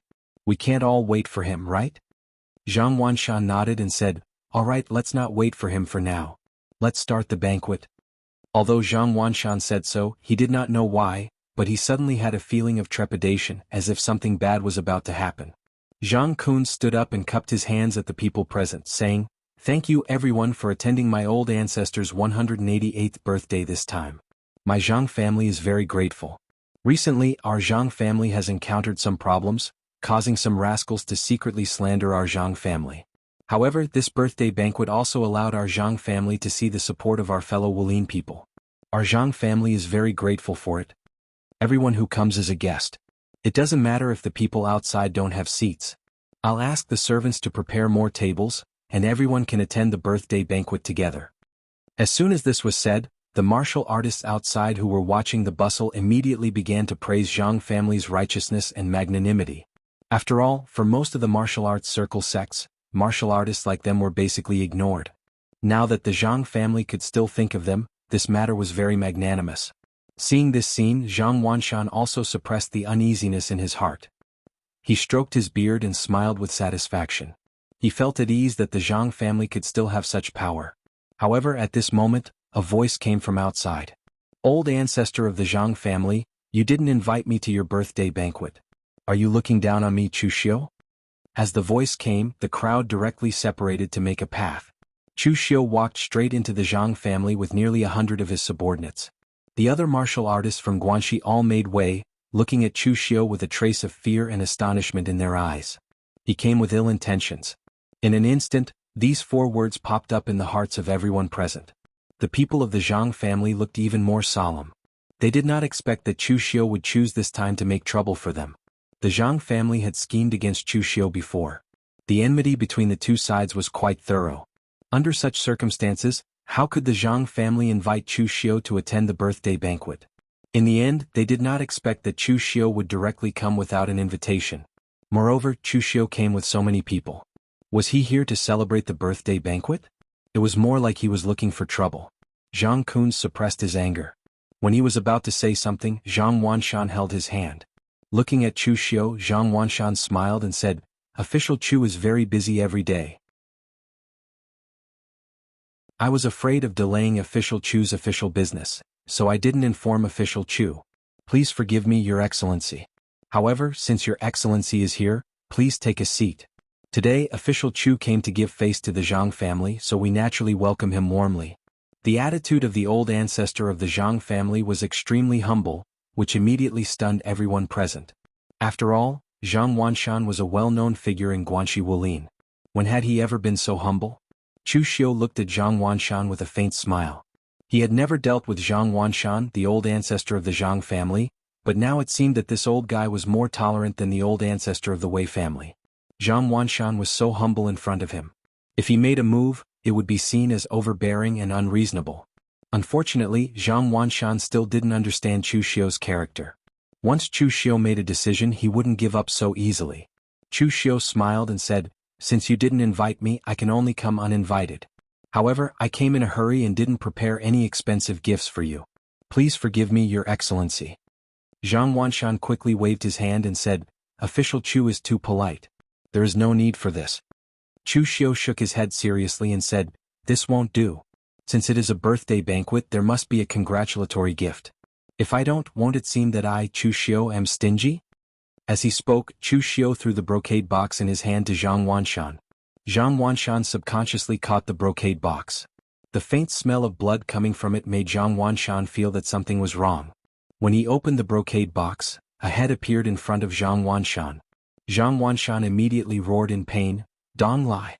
For a martial artist of Zhang Wanshan's age, he had hundreds of sons, grandsons and even great-grandsons. He had long since become indifferent to the so-called familial blood.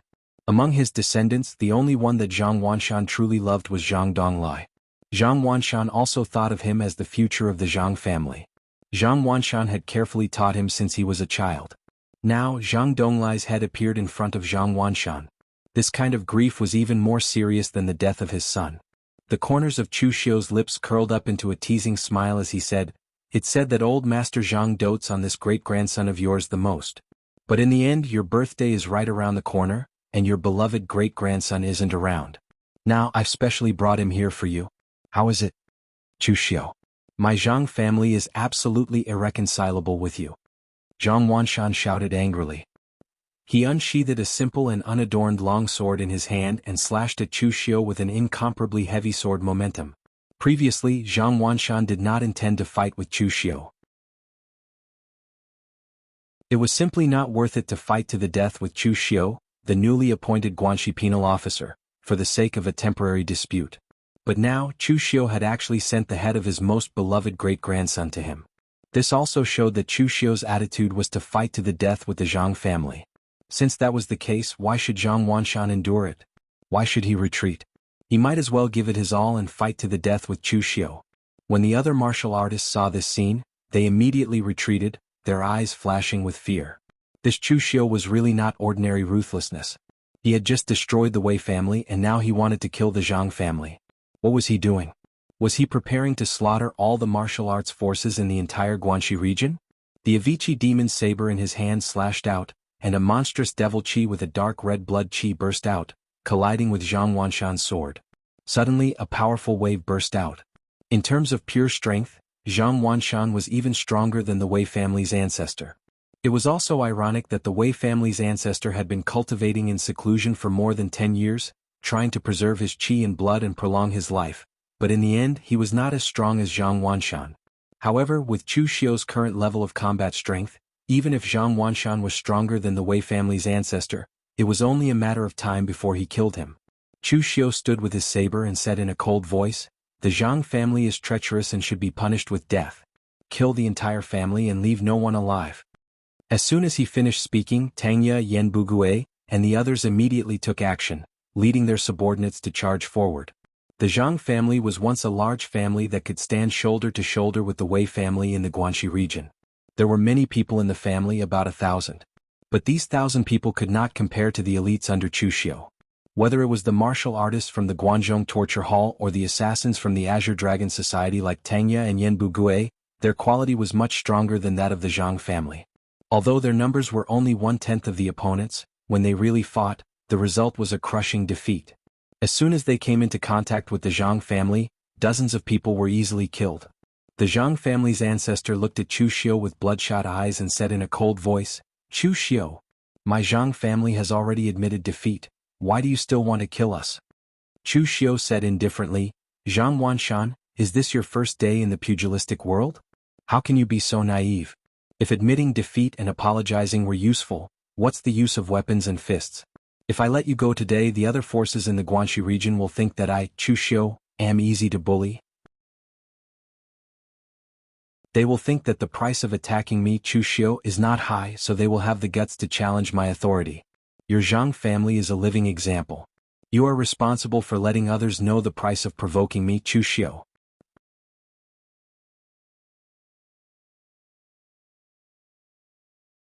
Chapter 342.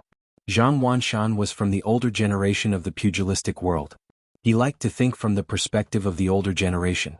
Compromising and giving in were what aristocratic families with centuries of heritage were best at, just like how they had treated Chu Xiu previously. First, they would scheme openly and covertly. If they succeeded, they would hit him while he was down. If they failed, they would admit defeat and give in. Before the two parties really fought, no one would really make a killing move. It was a life and death struggle. However, Chu Xiu's way of doing things was the exact opposite of these people. He would either not make a move or he would go all out and end everything. Guan Xiu had only given him a month's time. In this month, Chu Xiu had to prove his worth as the penal officer. He had to settle everything and stabilize the Guanxi area. As for how to stabilize the Guanxi area, it was very simple. He had to kill everyone in the Guanxi area, and they would naturally be stable. Zhang Wanshan closed his eyes in pain as he heard the screams of the Zhang family members being slaughtered. If he was not careful, he would lose everything. Previously, he had only thought that they would be interdependent. He could not allow Chu Xiu to continue being so arrogant. Only now did he realize what kind of existence he had provoked. When the Wei family had been destroyed, he had secretly mocked the Wei family for being too rash. In the end, it was his family's turn to ask for trouble in such a short time. Zhang Wanshan let out a long sigh. A crazed look appeared in his eyes as he said hatefully, Chu Xiu, since you want to destroy my Zhang family, I will let you know that my Zhang family is not something you can destroy as you wish.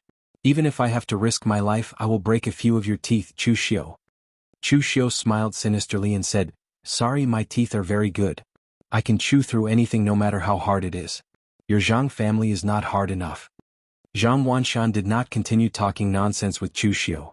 Blood qi surged from his body into the longsword in his hand, causing the simple longsword to turn scarlet and evil. After all, there were very few people in the pugilistic world who were as afraid of death as the Wei family's patriarch. Most people in the pugilistic world had the courage to fight to the death. Zhang Wanshan was like this. He already knew that Chu Xiu had killing intent, so he naturally did not have any hope. He did not hope to protect the Zhang family. He only hoped to severely injure Chu Xiu and perish together with him. The blood sword soared into the sky, but the sword aura was majestic and heavy. Wherever the sword passed, the ground would tremble as if it was the power of the entire earth. The world was earth, and a gentleman was a virtuous person. The Zhang clan's primordial earth sword technique was majestic and heavy, and its sword aura was extremely stable. However, at this moment, its killing intent soared into the sky, and it directly drew upon the power of the earth to slash toward Chu Xiu. The power of this sword was astonishing, but the price it had to pay was also extremely shocking. Zhang Wanshan had to consume a portion of his life force with every breath that passed. The complete suppression of power could be said to be impeccable. Even if Chu Xiu used heaven's sun gazing at air, he could not see any flaws. However, Chu Xiu did not need to see any flaws. Demonic qi gathered in his hand and he slashed down. His killing intent soared as he stepped into the selfless killing realm. Demonic qi and killing intent intertwined. Chu Xiu directly slashed out the last move of the Avicii three sabers. It was a powerful demonic saber with a trace of divine judgment. As the saber slashed down, the surging demonic qi collapsed inch by inch under Zhang Wanshan's majestic sword aura that contained the power of the earth. It actually began to crush Chu Xiu. Warriors in the unity of heaven and man realm had an advantage in terms of power. When they attacked, they would be passively contaminated with the power of heaven and earth. Now that Zhang Wanshan had ignited his blood essence to unleash this sword strike, the power of the earth was infused with the earth essence sword art, causing the might of this sword strike to be extremely powerful. Even Chu Xiu's three blades of Avicii could not contend against it head-on. However, at this moment, a bright light bloomed in the demonic qi. It was extremely dazzling with a holy Buddha's light. Consummate Aquarius seal. The sudden change from devil to Buddha was something that no one could have imagined, including Zhang Wanshan, who bore the brunt of it. There were martial artists who cultivated two completely different martial arts, and there were even quite a few of them. However, there were very few who could circulate the demonic and Buddhist martial arts so smoothly and naturally like Chu Xiu. Chu Xiu had neither Buddha nor demon in his heart. For him, any martial arts was just a means to kill people. Perhaps it was because of this that he could use the two martial arts without any hindrance. Under the bright light, Zhang Wanshan's figure was forced back, but then he rushed forward again with his sword. The sword momentum was like the pressure of Mount Tai. At this moment, Zhang Wanshan had even given up on any defense. Every sword momentum borrowed the power of heaven and earth to erupt with the greatest power, forcing Chu Xiu to fight it head-on. As the sword slashed down, even Chu Xiu's internal organs were injured by this powerful force. His qi and blood were shaken, and his face turned pale and red. Zhang Wanshan gritted his teeth. Chu Xiu wanted to destroy his Zhang family, so he wanted to make Chu Xiu pay the price. However, at this moment, Chu Xiu suddenly raised his head in the fierce battle and said in a cold tone, "Have you fought enough? Now it's my turn." As soon as he finished speaking, Chu Xiu's eyes became as deep as an abyss. The moment his eyes met Zhang Wanshan's, Chu Xiu's spirit was directly pulled into a boundless abyss, strangling and torturing him. Originally, martial arts like the great art of extinguishing heaven and earth extinguishing soul was not very suitable for people with a higher cultivation level than oneself. Even if the other party had not cultivated a secret spirit skill, the other party's powerful qi and blood alone were enough to cancel out Chu Xiu's qi and blood. But now Zhang Wanshan was burning his qi and blood to fight with Chu Xiu. After so many slashes just now, Zhang Wanshan was already close to exhaustion. His qi and blood were extremely weak, so how could he resist Chu Xiu's great art of extinguishing heaven and earth extinguishing soul? His spirit was immersed in the abyss, and Zhang Wanshan struggled frantically. The unwillingness in his mind made him struggle, and he wanted to pull Chu Xiu up even if he had to die. But when he had just broken free from the abyss of his spirit, Zhang Wanshan felt a chill in his chest. He looked down and saw that the pitch-black heavenly demon dance had been stabbed into his chest. As the long blade was pulled out, there was not a trace of blood on the black blade. Zhang Wanshan's eyes showed a trace of unwillingness, but he could only fall to the ground with a loud thud, completely lifeless. Ancestor. Seeing that Zhang Wanshan had been killed, the cultivators of the Zhang family immediately wailed, their eyes filled with endless grief. Compared to the Wei family's ancestor, Zhang Wanshan's prestige in the Zhang family was very high. After all, the Wei family's ancestor had been in seclusion for more than 10 years, and rarely cared about the family's affairs. Zhang Wanshan, on the other hand, was still managing the family. Although he was not the family head, he had to protect the Zhang family until now. But because of this, with Zhang Wanshan's death, the entire Zhang family was like a landslide. They no longer had the courage to resist, and they began to flee. They had lost their courage, especially in the hands of Tangya, Yen Bugui, and other elites. Fleeing was useless, and what followed was almost a one-sided massacre. Seeing this bloody scene, the cultivators of the other sects could not sit still and wanted to leave. But at this time Chu Xiu said lightly, "No one is allowed to move. The birthday banquet is not over yet and you all want to leave. This is against the rules."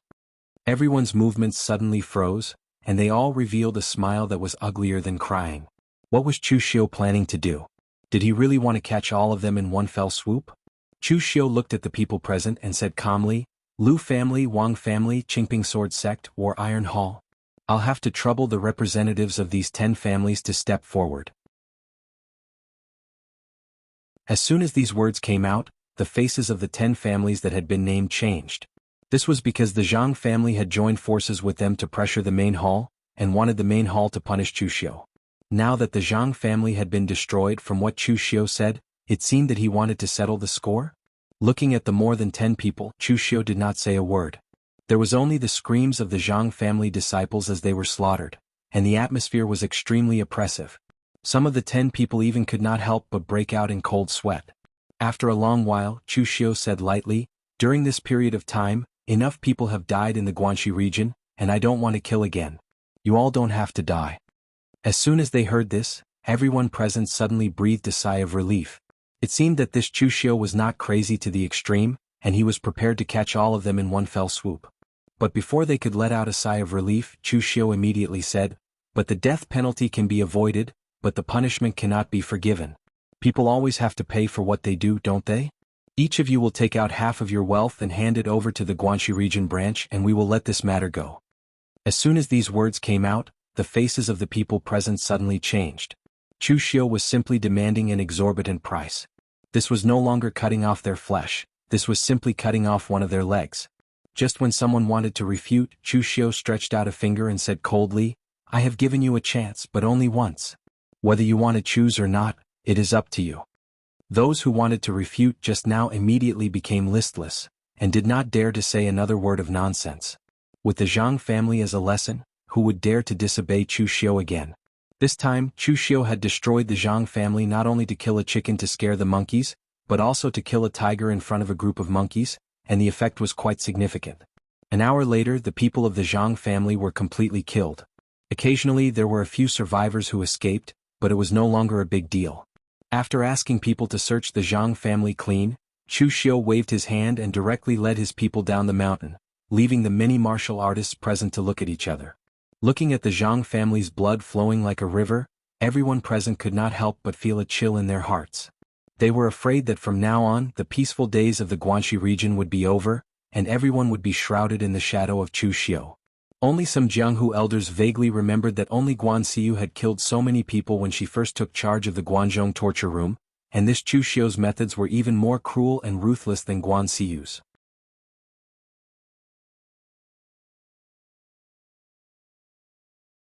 Chapter 343. In the Guanzhong torture room headquarters, Guan Xiu looked at the information that Chu Xiu had handed over and the information from the Criminal Investigation Division's secret agent. He was silent. In less than a month, Chu Xiu had already killed so many people in Guanxi that they were terrified and had completely stabilized the Guanxi division. The information that Chu Xiu had reported wasn't much different from the information that the Criminal Investigation Division had found. Chu Xiu didn't choose to hide his various methods. However, even Guan Xiu didn't know how to evaluate Chu Xiu now. Although he had achieved his goal of pacifying the Guanxi division, his methods were also criticized by many people. At this moment, Mei Qinglian gently pushed the door open and walked into the room. When she saw Guan Xiu's expression, she asked softly, "Master, do you have any troubles?" Guan Xiu handed the information to Mei Qinglian and said, "I gave Chu Xiu a month to pacify the Guanxi division. In the end he did it. However, his methods are indescribable. In the past, Guan Xiu hated others interfering with the affairs of the Guanzhong torture room. He was also very unyielding. He wasn't called the Iron Judge in the past for nothing. However, he didn't know when it started, but he would habitually talk to Mei Qinglian about the matters of the Guanzhong torture room. After reading the information, Mei Qinglian's beautiful eyes flashed. She said, "Master, you don't have to take it to heart. In the past, none of the Guanxi division's torture officers were strong-willed. Chu Simo was a low-key person and ruled by doing nothing. Although Xiaoyi was powerful, his character was a little soft. He rarely killed people. Although Yin Badong was ruthless, he was too clever and scheming. He didn't use the right place. Now, Chu Xiu's methods are decisive and ruthless. It can be said that he's a sharp sword in the Guanzhong torture room. When we need him, we can send him out. He will definitely be of unexpected use. Master, you are the Hall Master. You need to balance kindness and authority. When you need to show your authority, you will need to use Chu Xiu." Guan Xiu nodded and said, "Madam is thoughtful. Let's consider Chu Xiu as the torture officer for the time being." With that, Guan Xiu called Yuqi over and asked him to send all the official documents and official seals to Chu Xiu as the Guanxi division's torture officer to Chu Xiu. Previously, Guan Xiu had only given Chu Xiu a month to stabilize his position. Xiu naturally didn't prepare these things. If Chu Xiu couldn't resolve the chaos in the Guanxi area within a month, wouldn't the things he had prepared have been wasted? Hence, only when Chu Xiu received these things could he be considered the true Guanxi division's torture officer. Inside the Guanxi branch, Chu Xiu played with the official seal that Yuqi had sent over. After flipping through it a few times, Chu Xiu casually tossed it aside. Although this was something that countless Guanzhong torture room cultivators dreamed of, Chu Xiu didn't care much about it. Strength was everything. As long as Chu Xiu had strength, he could naturally obtain his rightful position. Hence, increasing his strength was the most crucial thing right now. The Guanxi area had completely stabilized. During this period, Chu Xiu was rather relaxed. He didn't go into seclusion. Instead, he first examined his own strength. Although Chu Xiu's current achievements were astonishing and he could easily kill Unity of Heaven and Man experts, other than Feng Wuling, the Unity of Heaven and Man experts who had died in his hands were old Unity of Heaven and Man experts like the Wei family's patriarch and Zhang Wanshan. The top 10 on the Longhu list might be able to kill them. Killing 2 old fellows was not something to be proud of. At the very least, Chu Xiu wouldn't become arrogant because of this matter. Unless Chu Xiu could kill a Unity of Heaven and Man expert like Feng Wuling head-on, Chu Xiu would be considered to be superior among those of the same level. However, there were probably not many people in the pugilistic world who could do this. The genius sword chief Fang Qi Shao of the Sword God Mountain with his natural swordsmanship could do it. The talented little celestial master Zhang Qingzhen of the celestial master abode of the Longhu Mountain could also do it. There was also the mysterious guy who was ranked 4th on the Longhu list. He should be able to do it too. He only had 10 battle records on the Longhu list. He had attacked 11 times and killed 10 people with flying daggers. The only person he killed was a genius disciple from the Chunyang Dao sect, who was previously ranked 4th on the Longhu list. This caused the younger generation of the Chunyang Dao sect to be unable to recover from this setback. Chu Xiu had heard of these geniuses. However, Chu Xiu didn't know what their paths were. Right now, Chu Xiu was thinking about his shortcomings in the martial path. Chu Xiu's martial path was very complicated, but it wasn't that he wasn't good at it. Any martial path in his hands only had one purpose, and that was to kill people. Everything was prepared for killing people. Therefore, in summary, Chu Xiu cultivated the killing path and the fighting path. However, no martial path was perfect. Even the current Chu Xiu was the same. What he lacked now should be a body tempering technique. The martial path progressed step by step, and the physical body was the foundation. The importance of the body tempering technique could be seen from the 3 realms when one first entered the martial path. He had to completely solidify his body. Only then would he be able to control more inner force and true energy and unleash even greater power. To put it simply, the body was like a river, a lake, and the inner energy and vital qi were the water in it. If one wanted to store more water, he had to turn the river into the sea. Some powerhouses in the martial Dao Grandmaster realm, even if they didn't deliberately practice the body tempering technique, their physical bodies would also gradually become stronger. This was the reason. Now Chu Xiu's strength was strong enough. With the foundation of the Xiantian skill, the power of the glazed golden silk goo, and the great primordial chaos technique of heaven and earth, Chu Xiu could already stand shoulder to shoulder with Zhang Wanshan and other old and frail martial artists in the unity of heaven and man realm in terms of pure strength. However, this was not enough. Compared with these powers, Chu Xiu's physical body was still a little too weak. This also caused Chu Xiu's physical body to suffer a certain power backfire when he unleashed these powers. This was not a good thing. Therefore, what Chu Xiu urgently needed now was a body tempering technique, a powerful body tempering technique. In Chu Xiu's mind, there were many powerful body tempering techniques that had not yet appeared. However, those places were either not available to Chu Xiu because he was not strong enough, or the time was not right. With Chu Xiu's current strength, he was not qualified to force them to appear.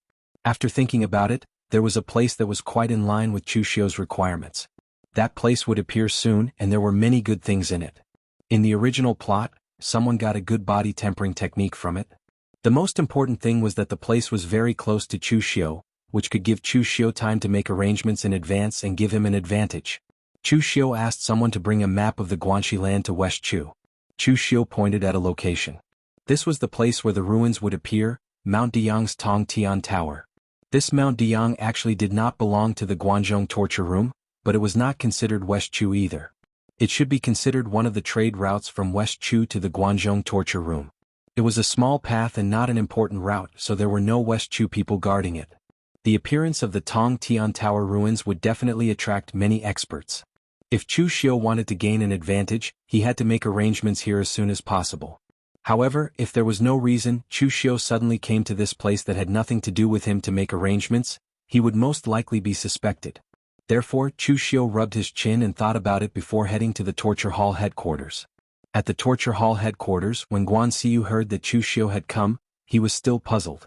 The Guanxi land had been completely stabilized, so why did Chu Xiu come? Walking into Guan Xiu's study, Chu Xiu bowed and said, "Greetings, Hall Master." Guan Xiu nodded and said, "Why did you come this time?" Chu Xiu said in a deep voice, "Hall Master, the Guanxi land has been completely stabilized. I have an idea that can make the Guanxi land even more prosperous." Guan Xiu raised his brows and said, "Oh? What idea?" Chu Xiu said in a deep voice, "Hall Master, my Guanxi land is only this big, so its development and potential is limited. However, I found that the small trade routes from West Chu to the Guanxi land are not managed by anyone. They belong to ungoverned areas and are very chaotic. There are small aristocratic families and sects, as well as bandits and mountain bandits. If my Guanzhong torture room can control them and turn the small trade routes into large trade routes, it can increase the influence of my Guanzhong torture room and make my Guanxi land even more prosperous." Guan Xiu was very surprised by Chu Xiu's words. This was because the Guanzhong torture room had always sought stability over the years and was in the stage of stabilizing their strength. Including Guan Xiu, no one had any thoughts of expanding. Chu Xiu was a newcomer to the Guanzhong torture room, yet he had such ambitions. This made Guan Xiu very surprised. Thinking about it, Guan Xiu said in a deep voice, "Your idea isn't bad, but do you know that your plan is very risky? It isn't that my Guanzhong land doesn't want to develop, but it is in the middle of 3 countries. No matter which direction we develop in, we will offend a country. My Guanzhong torture room isn't weak, but it isn't strong enough to go against a country." Guan Xiu was speaking the truth. A place like the Guanzhong land, which was in the middle of 3 countries, had always been a chaotic and ungoverned area. It was basically a mess with smoke everywhere. In the end, the Guanzhong torture room rose up in this kind of situation and became the center of trade between the 3 countries. This was a very difficult matter and it wasn't something that could be done in the future, but it was something that had never happened before. So in this kind of situation, the Guanzhong torture room had to be careful in everything they did and didn't dare overstep their boundaries at all. Chu Xiu said in a deep voice, "Of course I know this, so I only chose a small place that West Chu doesn't care about. Not only is it to increase the strength of my Guanxi land, it is also to give my subordinates a bit of fighting spirit. The Guanxi land is only this big. There are some inspectors and constables that slack off after rising to a certain position and don't think about advancing. Anyway, no matter how hard they work, the state they control is only this big and this many. Now I have found a goal for them. Only with benefits in front of them can they have more motivation."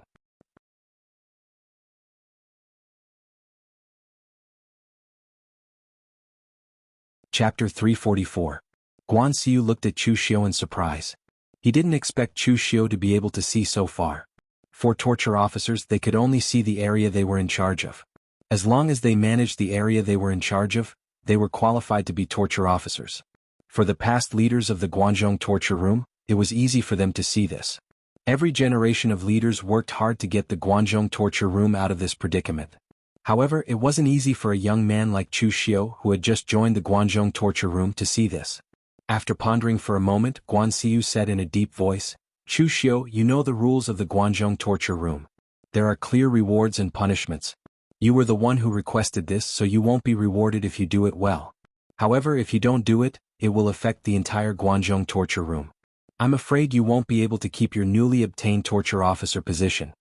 Chu Xiu cupped his hands and said, "Since I am a member of the Guanzhong torture room, I naturally have to think about the interests of the entire Guanzhong torture room. If everyone thinks about protecting themselves and doesn't expand, then the Guanzhong torture room will get worse with each generation." Chu Xiu's words were impassioned, but Guan Xiu didn't know if Chu Xiu was speaking the truth. However, it was good that Chu Xiu was ambitious. Even if he was thinking about his own interests, if he succeeded in the end, it would benefit the entire Guanzhong torture room. Guan Xiu said in a deep voice, "Since you have an idea, then do it. However, I still have to warn you to think thrice before you act." Chu Xiu cupped his hands and said, "Yes, thank you, leader." After he finished speaking, Chu Xiu immediately left. He had come to Guan Xiu's place to find a suitable reason to make arrangements around Mount Diyang. In fact, Chu Xiu didn't care about that tiny bit of territory. The land of West Chu had many forests and mountains, so the first road to West Chu was Mount Diyang. However, because there was a huge mountain in the middle, most of the roads were narrow. There were only a few small towns in the surroundings, and there were no large prefectures. There were a few forces around Mount Diyang. Most of them were small sects and aristocratic families, but in fact, these so-called sects and aristocratic families secretly colluded with bandits to rob traveling merchants. Some of them were even bandits themselves. Only most of the merchants coming from West Chu to the Guanzhong torture room had West Chu's martial arts background, so they weren't easy to deal with. So they picked up some soft persimmons and lived comfortably. In a manor on the west side of Mount Diyang, Yang Tingwei, the master of the horizontal Blade Mountain Villa, frowned as he looked at the fire slave in front of him. Yang Tingwei was very surprised that the fire slave had suddenly come to visit with the identity of a constable from the Guanzhong torture room. Although the area around Mount Deyang wasn't considered the border of West Chu, it wasn't considered the territory of the Guanzhong torture room either. There were dense forests here, so it wasn't suitable to build a large prefecture. So, the Guanzhong torture room didn't care about this place in the past. However, due to the strength of the Guanzhong torture room, Yang Tingwei still cupped his hands and said, "May I know why Lord Fire Slave has come to my Horizontal Blade Mountain Villa? Are you here to buy weapons?" The Horizontal Blade Mountain Villa's Yang family was similar to some of the small forces around Mount Deyang, and they all had several identities. On the surface, the Horizontal Blade Mountain Villa's Yang family was doing the business of buying and selling weapons. The quality of the sabers forged by the Yang family was quite good. Although they were only second or third job-grade mortal weapons, they were sharp and sturdy, and the price was reasonable. However, if the caravans around their Horizontal Blade Mountain Villa were weak and the goods they carried were very tempting, they didn't mind playing the role of bandits and killing people for their goods. Of course, facing the fire slave who represented the Guanzhong torture room, Yang Tingwei put away his bandit temper and was very polite.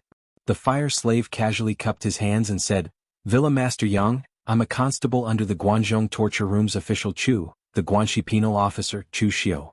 I'm not here to do business with you, but to inform you of something. 3 days later, at noon in Qingshan Town's East Sun Tower at the foot of Mount Deyang, my lord has invited the representatives of the forces around Mount Deyang to have a drink and discuss matters. I hope that Villa Master Yang won't be late." Yang Tingwei frowned and said, "Chu Xiu? He's the Guanxi penal officer. Why does he want to discuss matters with us?" The fire slave said indifferently, "I don't know about these things. Anyway, my lord has already invited you, so whether Villa Master Yang comes or not depends on your mood. Of course, I don't know the consequences if you don't come. Villa Master Yang just needs to think about it carefully." Yang Tingwei's expression suddenly changed when he heard the fire slave's tone. The threat in the fire slave's tone was too obvious. However, Yang Tingwei swallowed his anger and said in a deep voice, "Don't worry, I'll be there when the time comes." The Horizontal Blade Mountain Villa wasn't a very strong force. As the family head, he was only at the physical invulnerability realm. He probably couldn't even defeat the fire slave in front of him.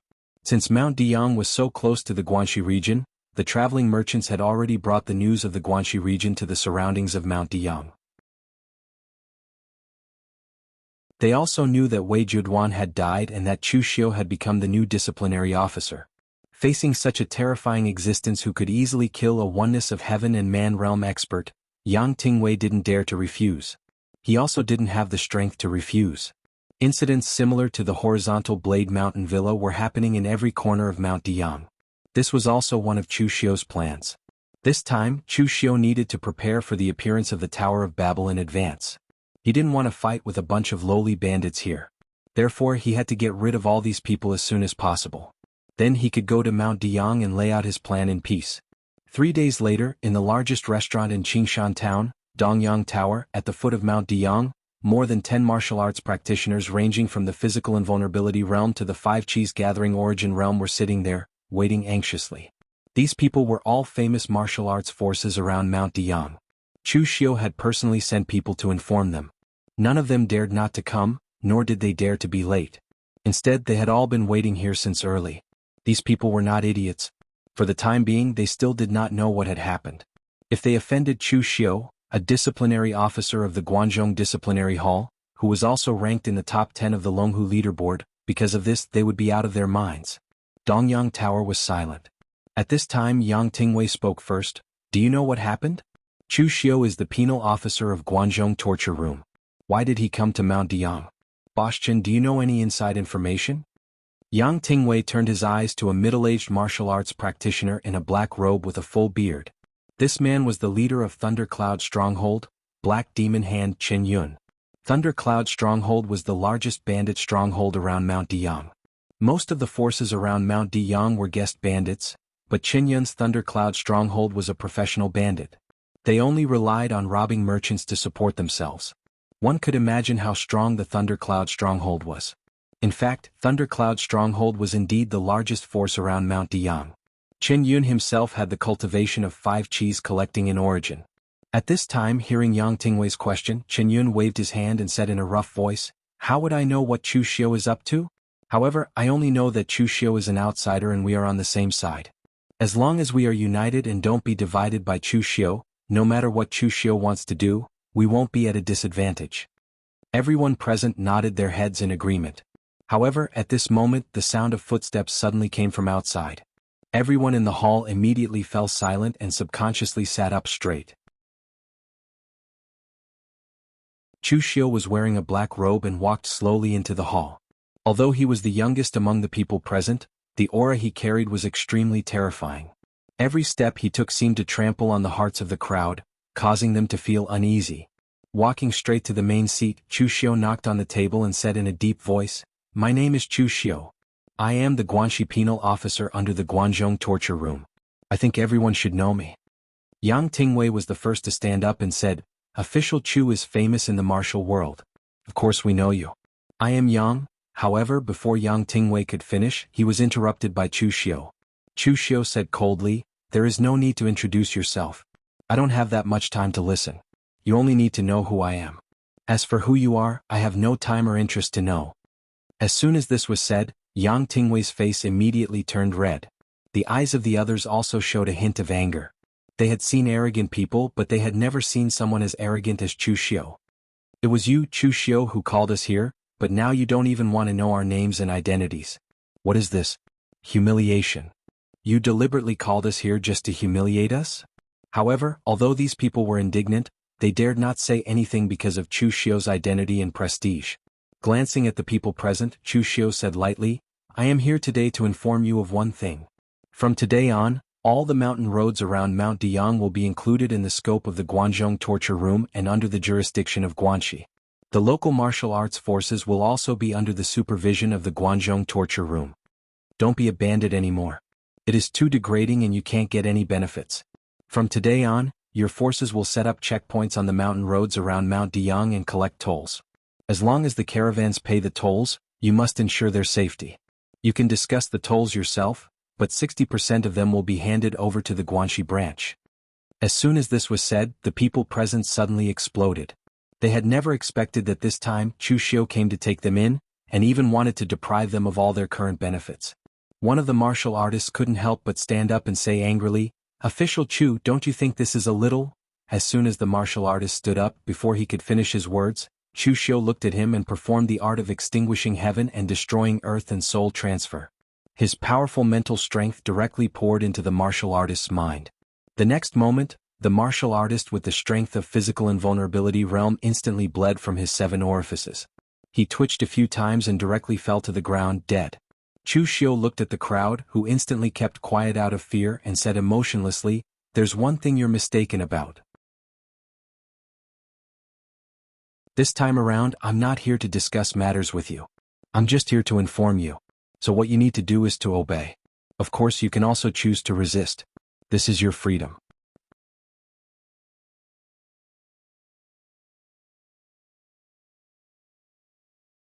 Chapter 345. Chu Xiu's domineering attitude infuriated everyone present. But what could they do besides being angry? Be it in terms of strength or status, they were not a match for Chu Xiu. If they were to jump out and oppose Chu Xiu at this time, even if they were to say one more word like that fellow just now, it would be a very miserable thing. Qin Yun of the Thundercloud Stronghold was the first to stand up and say, "Since official Chu has said so, the Thundercloud Stronghold has no objections. When we go back, we will immediately order our subordinates to carry it out." At this time, Qin Yun was as obedient as he could be. He was like a completely different person from the previous ruthless leader of the Thundercloud Stronghold, Black Demon Hand. At this time, everyone present was secretly cursing Qin Yun for seeming straightforward but actually cunning. Just now he was the one who said that everyone should unite to fight against Chu Xiu, but now he was the first to take the lead and admit defeat. Of course, from Qin Yun's point of view, a wise man submits to circumstances. He would not do something that would send him to his death. When the others saw Qin Yun's attitude, they could only obediently bow their heads and accept their fate. It did not matter if they were sincerely convinced by Chu Xiu. In any case, it was enough as long as they were convinced. Looking at everyone, Chu Xiu said indifferently, "Those who are obedient will not die, nor will they suffer losses. You will be glad that you made the choice today. Alright, you can all leave." Chu Xiu had said that he would treat them to a banquet, but in the end, not to mention wine, they did not even get to eat a single leaf. Of course, at this time no one would care about this. To them, being able to survive this time was already very fortunate. After sending these people away, the Ghost Hand Monarch walked in and said in surprise, "Sir, it's done just like that?" Chu Xiu nodded and said, "What else can I do?" For most people, it was impossible to reason with them. It would be easier to just draw their swords and sabers as soon as they appeared. If they don't obey, they will die. It is that simple. Sometimes, people will be lost in the face of benefits, but it is a good choice to make in the face of life and death. Hearing Chu Xiu's words, the Ghost Hand King suddenly felt a chill. Even though he was very loyal to Chu Xiu, he couldn't help but think that Chu Xiu's way of thinking was extremely crooked. In other words, those who submit to me will prosper and those who oppose me will perish. However, other than the Kunlun devil cult that was at its peak 1,000 years ago, it seemed like no one, not even the Taoist and Buddhist sects, could reach such heights. The Ghost Hand Monarch shook his head to get rid of the messy thoughts in his mind. He said in a deep voice, "Sir, I have prepared the things you asked me to prepare." With that, the Ghost Hand King gave Chu Xiu 5 palm-sized pocket-sized array discs. Ghost Hand King was proficient in some array Dao. What Chu Xiu asked Ghost Hand King to prepare was very simple. It was just an auxiliary 5 elements array. This kind of 5 elements array did not have the slightest lethality. Its only function was to distinguish the direction according to the power of the 5 elements. As long as there was enough power supply, the array could always monitor the surrounding movements and transmit it to Chu Xiu. Of course, for most people this kind of thing was relatively useless, but for Chu Xiu it was very useful. This was because these 5 array discs could provide Chu Xiu with a clear direction after the Tower of Babel reappeared. It could also monitor the movements of a group of people so that Chu Xiu would not become blind. In the original plot, Chu Xiu had heard that after the Tower of Babel was opened, not only would one be lost to the point of not being able to distinguish north from south, but they would also not be able to distinguish between the sky and the ground. When the time came, those who were still in the Tower of Babel would be permanently sealed underground. At that time, there seemed to be no other way but to commit suicide. The martial arts forces around Mount Deyang had been controlled. In the past few days, Chu Xiu had carefully set up the array discs on Mount Deyang, not wanting others to find them. The name Mount Deyang was very domineering, but in fact, Mount Deyang was not very big. Legend had it that Mount Deyang was also a famous mountain and river in the past. It had even produced an emperor of a country, so it was respectfully called Mount Deyang. There were also top sects in the world on the mountain.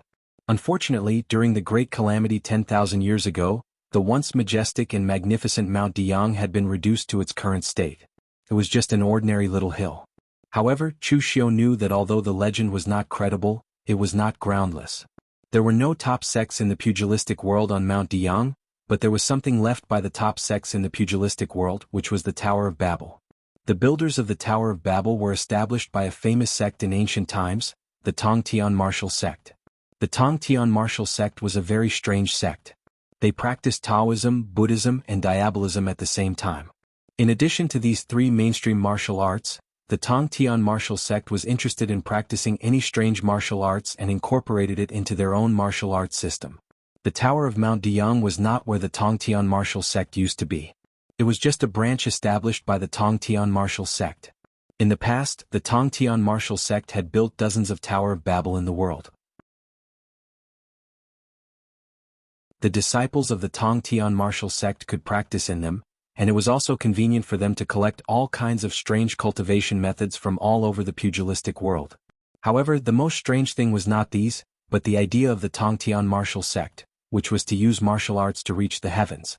The Tongtian martial sect firmly believed that when martial arts were practiced to the extreme, they could break the shackles of the world, break the void, transcend the human body, and become an immortal. The so-called immortals and Buddhas were all cultivated by people, so they did not care about the difference between Taoism, Buddhism, and Diabolism. Anyway, in their eyes, these things were just tools on their way to heaven. Breaking the void with martial arts was just a legend. No one knew whether anyone succeeded or not. In the past, Ning Xuanji was called an immortal, but the people in the pugilistic world also knew that he was still a human and could not become an immortal. In martial arts, there was no strongest martial arts, only the strongest people. Therefore, the ancient people were not necessarily stronger than the modern people. What Ning Xuanji could not do, no one could do in ancient times. Otherwise, the Tongtian martial sect would not have held this obsession for so long until they were completely destroyed during the great calamity of ancient times. Today, the location of the Tongtian martial sect had long disappeared. Only some sporadic remains of the Tower of Babel would appear. Because the Tower of Babel all over the world existed independently, some Tower of Babel might have a lot of good things in it, while some had very little. Some had even been completely destroyed and had no value at all. In the original plot, Mount Deyang, the Tower of Babel that was about to appear, was the most well-preserved Tower of Babel in history. The formation in it was almost undamaged and could still be operated. Therefore, the appearance of the Tower of Babel in Mount Deyang this time was not like the other Tower of Babel, which completely appeared because of the destruction of the formation. Instead, only a part of it appeared. After absorbing the power of heaven and earth for a period of time and replenishing its strength, it would sink into the ground again. At that time, no one thought that the interior of the Tower of Babel would be so complete. They thought that it was the Tower of Babel that had appeared in the past, which was already dilapidated and did not have many good things. Therefore, no martial Dao Grand Master took action. As a result, a group of people did not search the Tower of Babel in a short time. They only found a few things on the first floor.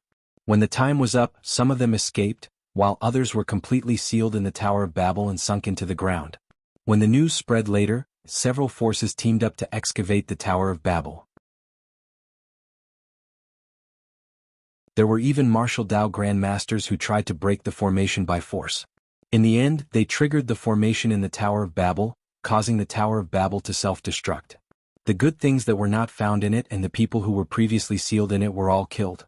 Could be said to be a pity. Of course, with Chu Xiu around this time, the things in the Tower of Babel would not go to waste. Moreover, even if it was really a waste, Chu Xiu did not intend to inform Guan Xiu in advance that there were good things in the Tower of Babel this time. If Guan Xiu did not come, the things would belong to him. If Guan Xiu came, the things would probably belong to the entire Guanzhong torture room.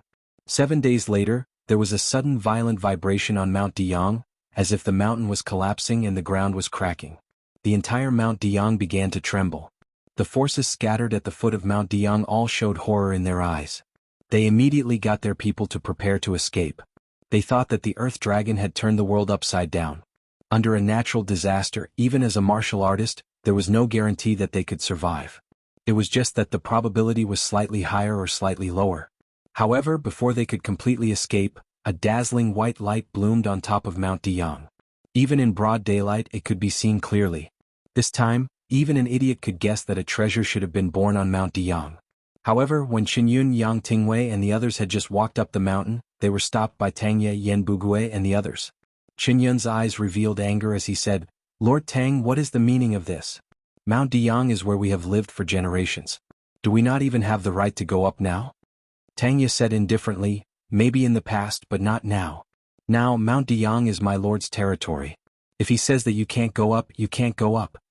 The people from the dozen forces around Mount Deyang were all agitated, seeing that a treasure had been born, but in the end they did not even have the right to go up and see it.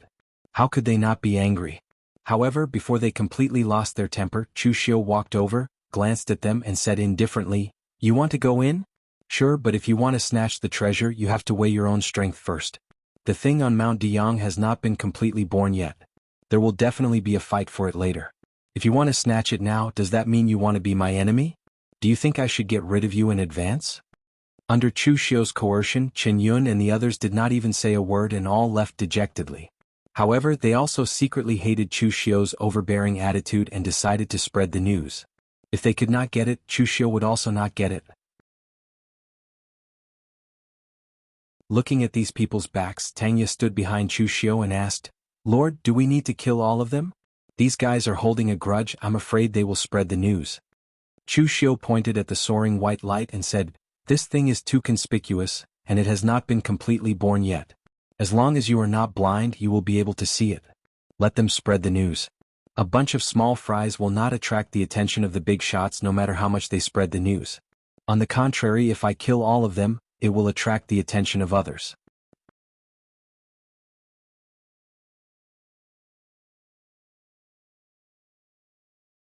Chapter 346. The news of a treasure appearing in Mount Deyang was quickly spread by Chen Yun and the others through the West Chu caravans. This was also because Chu Xiu did not stop them and deliberately caused this to happen. After the great calamity of ancient times, Countless relics and treasures had appeared in Jianghu. Most of the people in Jianghu had even figured out whether there were treasures among them. Due to the circulation of some information from ancient times, most of the ruins were able to roughly deduce the origins of the ruins not long after they appeared. Then they would analyze whether there were any treasures in the ruins and finally decide what level of experts to send to fight for it. Otherwise, experts at the level of Wu Dao Grandmaster would have something to do. Even if they had free time, they would still delay their own cultivation. This time, some forces around Mount Deyang did not find anything special after hearing about the appearance of the Tong Tian Tower.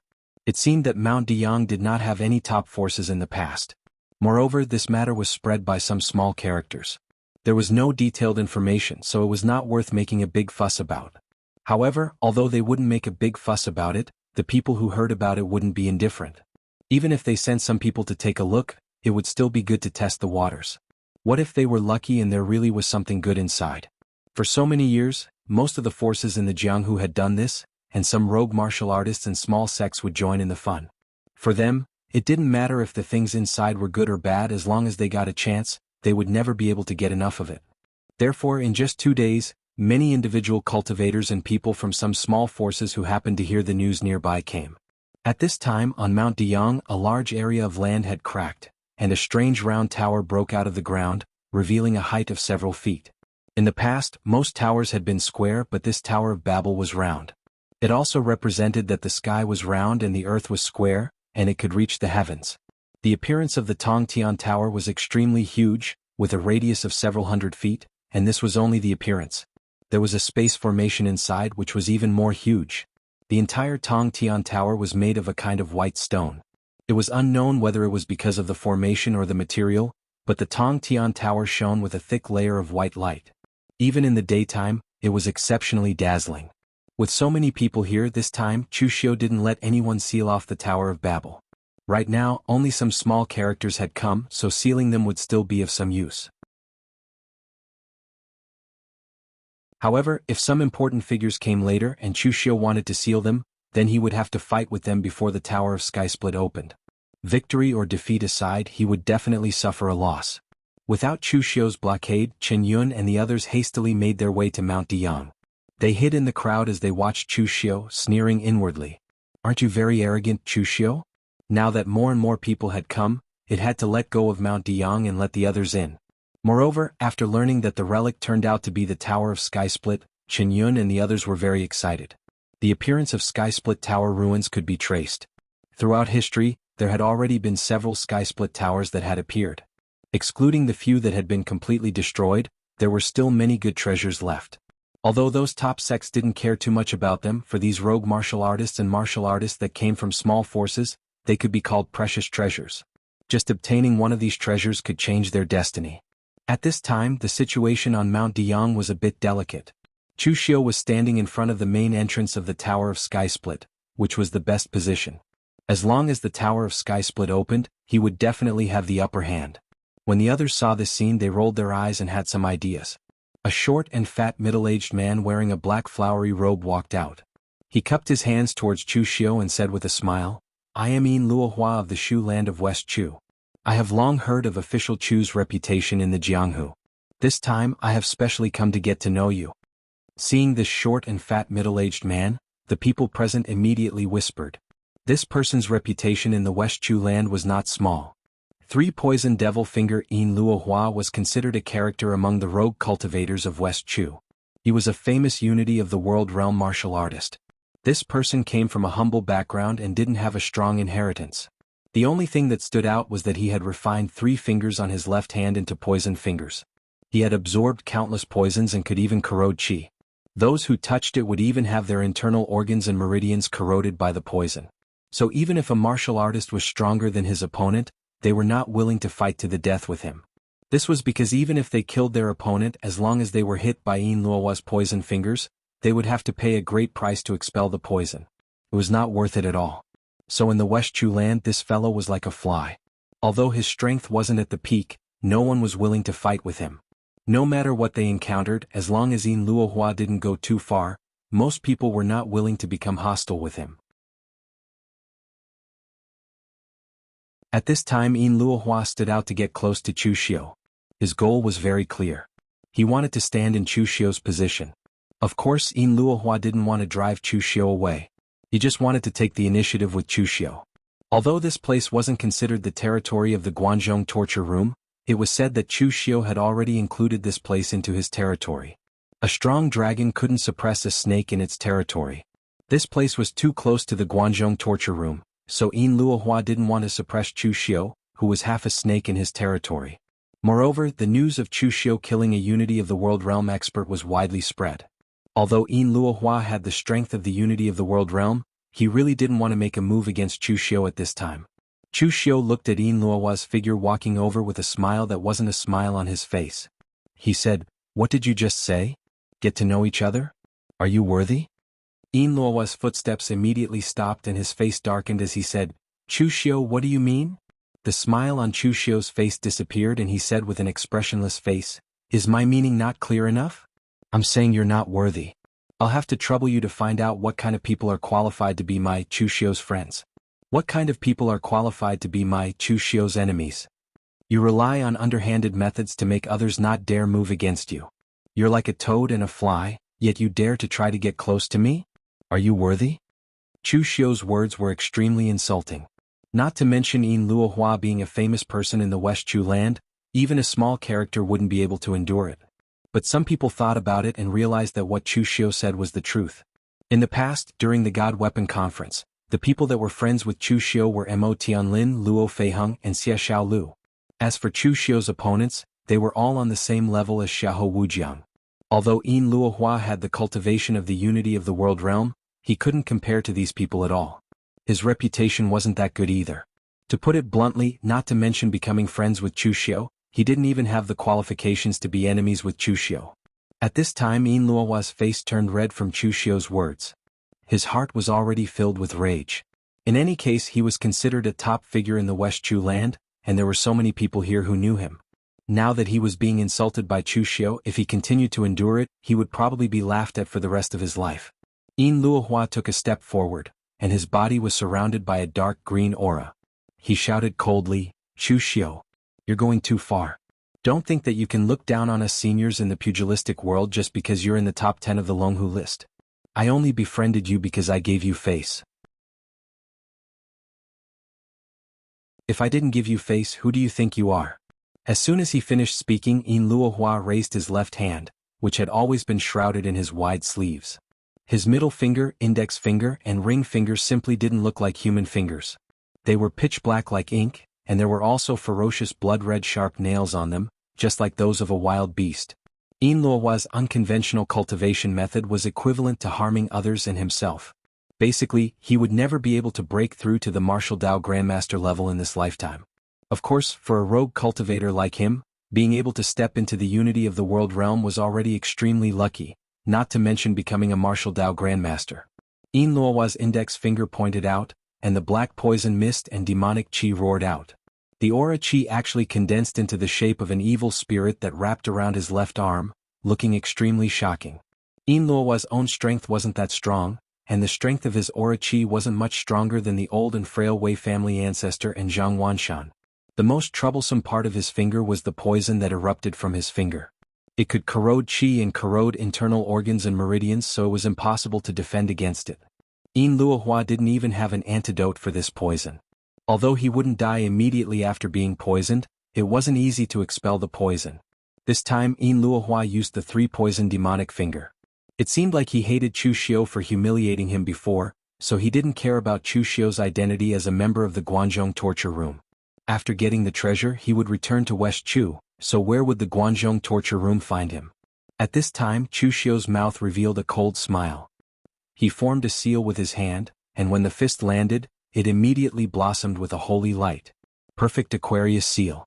The blinding radiance collided with the jet-black, jade-green poisonous finger, and everyone heard a miserable howl.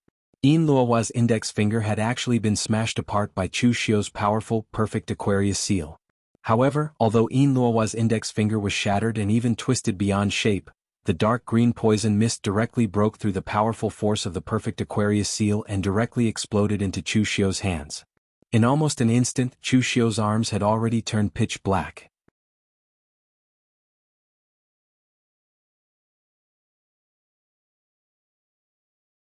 Chapter 347. The exchange between Chu Xiu and Yin Luohua had caused the eyes of everyone present to twitch. The strength of these two people was truly astonishing. A single exchange had resulted in a situation where both sides were heavily injured. Chu Xiu's Buddhist seal technique directly shattered one of Yin Luohua's fingers. It seemed that he would not be able to recover. From now on, his nickname would become Double Poison Devil Finger. On the other hand, Chu Xiu was also at a disadvantage. Both of his arms were contaminated with Yin Luohua's poison. It would be impossible for him to participate in the fight for Tong Tian Tower. Although Yin Luohua lost one of his fingers, he still had two fingers. In this way, Chu Xiu was at a greater disadvantage. However, from this point of view, Chu Xiu really had the strength to fight against a unity of heaven and man realm martial artist. But this time he encountered Yin Luohua, who was difficult even for martial artists of the same level. It could only be said that Chu Xiu was unlucky. However, at this time Chu Xiu formed the inner lion seal in his hand. While suppressing his body, the glazed gold thread goo in his body suddenly burst out with a strange golden light, directly expelling the poison in his body. Chu Xiu shook his hand, and two streams of pitch-black blood sprayed out. When it landed on the ground, it immediately gave off a white smoke. The glazed gold thread goo was the supreme goo of Miaojiang moon-worshipping cult. Its original form was several kinds of powerful poisonous insects. Could be said that it could suppress most poisons. Not to mention that Chu Xiu had the inner lion seal technique that could suppress his own injuries. Seeing that Chu Xiu could so easily expel Yin Luohua's poison from his body, and only lost a little bit of qi and blood, everyone present sucked in a breath of cold air. Was this Chu Xiu immune to poison? Looking at the flabbergasted Yin Luohua, Chu Xiu said indifferently, "I've said it before. You're not worthy of being friends with me. Now that you've seen the outcome, do you still think you're worthy?" Yin Luohua's complexion was already as black as his poison demon finger, but at this time he really did not dare to continue challenging Chu Xiu. One of the three poison demon fingers that he had relied on to become famous had actually been smashed by Chu Xiu today. This had already made his heart bleed. If he were to attack again, it was still unknown whether he would be able to keep the other two fingers. In the past, he had always used the power of his poison demon finger to intimidate others. He did not expect that he would be completely defeated by Chu Xiu today. Thinking of this, Yin Luohua could only retreat unwillingly. He even seemed to hear someone mocking him from behind. At this moment, a cold voice rang out, "If he isn't worthy to be your enemy, then what about I?" As the voice rang out, a martial artist in his 60s wearing a lake blue robe separated the crowd and walked over. Behind him were more than 10 Xiantian, inner aura and outer aura realm disciples. This person's aura was very strong, and the gang energy around him seemed to be flashing with sharp sword qi. His face was very elegant and gentle, like a teacher in a private school. However, his eyes carried a trace of cold electricity, and people who looked at him could not help but feel a chill in their hearts. Just based on his aura alone, this person was already several times stronger than Yin Luohua. Feeling the hostility from this person, Chu Xiu could not help but frown and ask, "Who are you?" Chu Xiu dared to guarantee that he had absolutely not seen this martial artist in the unity of heaven and man realm before. Even the aura on this person was very unfamiliar. However, Chu Xiu could see the intense hatred and murderous intent in the other party's eyes. This person was definitely someone who had a karmic conflict with him. However, the number of people Chu Xiu had killed was a little too many. As a result, even Chu Xiu himself had no idea how many people he had offended. The sword-wielding martial artist said coldly, "I am Ba Mountain Sword Sect's teacher Tsin. Chu Xiu, you killed my disciple, but now you don't even recognize me?" Hearing this, the people present were in an uproar. This person was the elder of Ba Mountain Sword Sect, Sorrowful Autumn Poem, teacher Tsin. Because Mount Deyang was close to the southwest of West Chu and the southeast of Eastern Qi, these two places had the most martial artists present.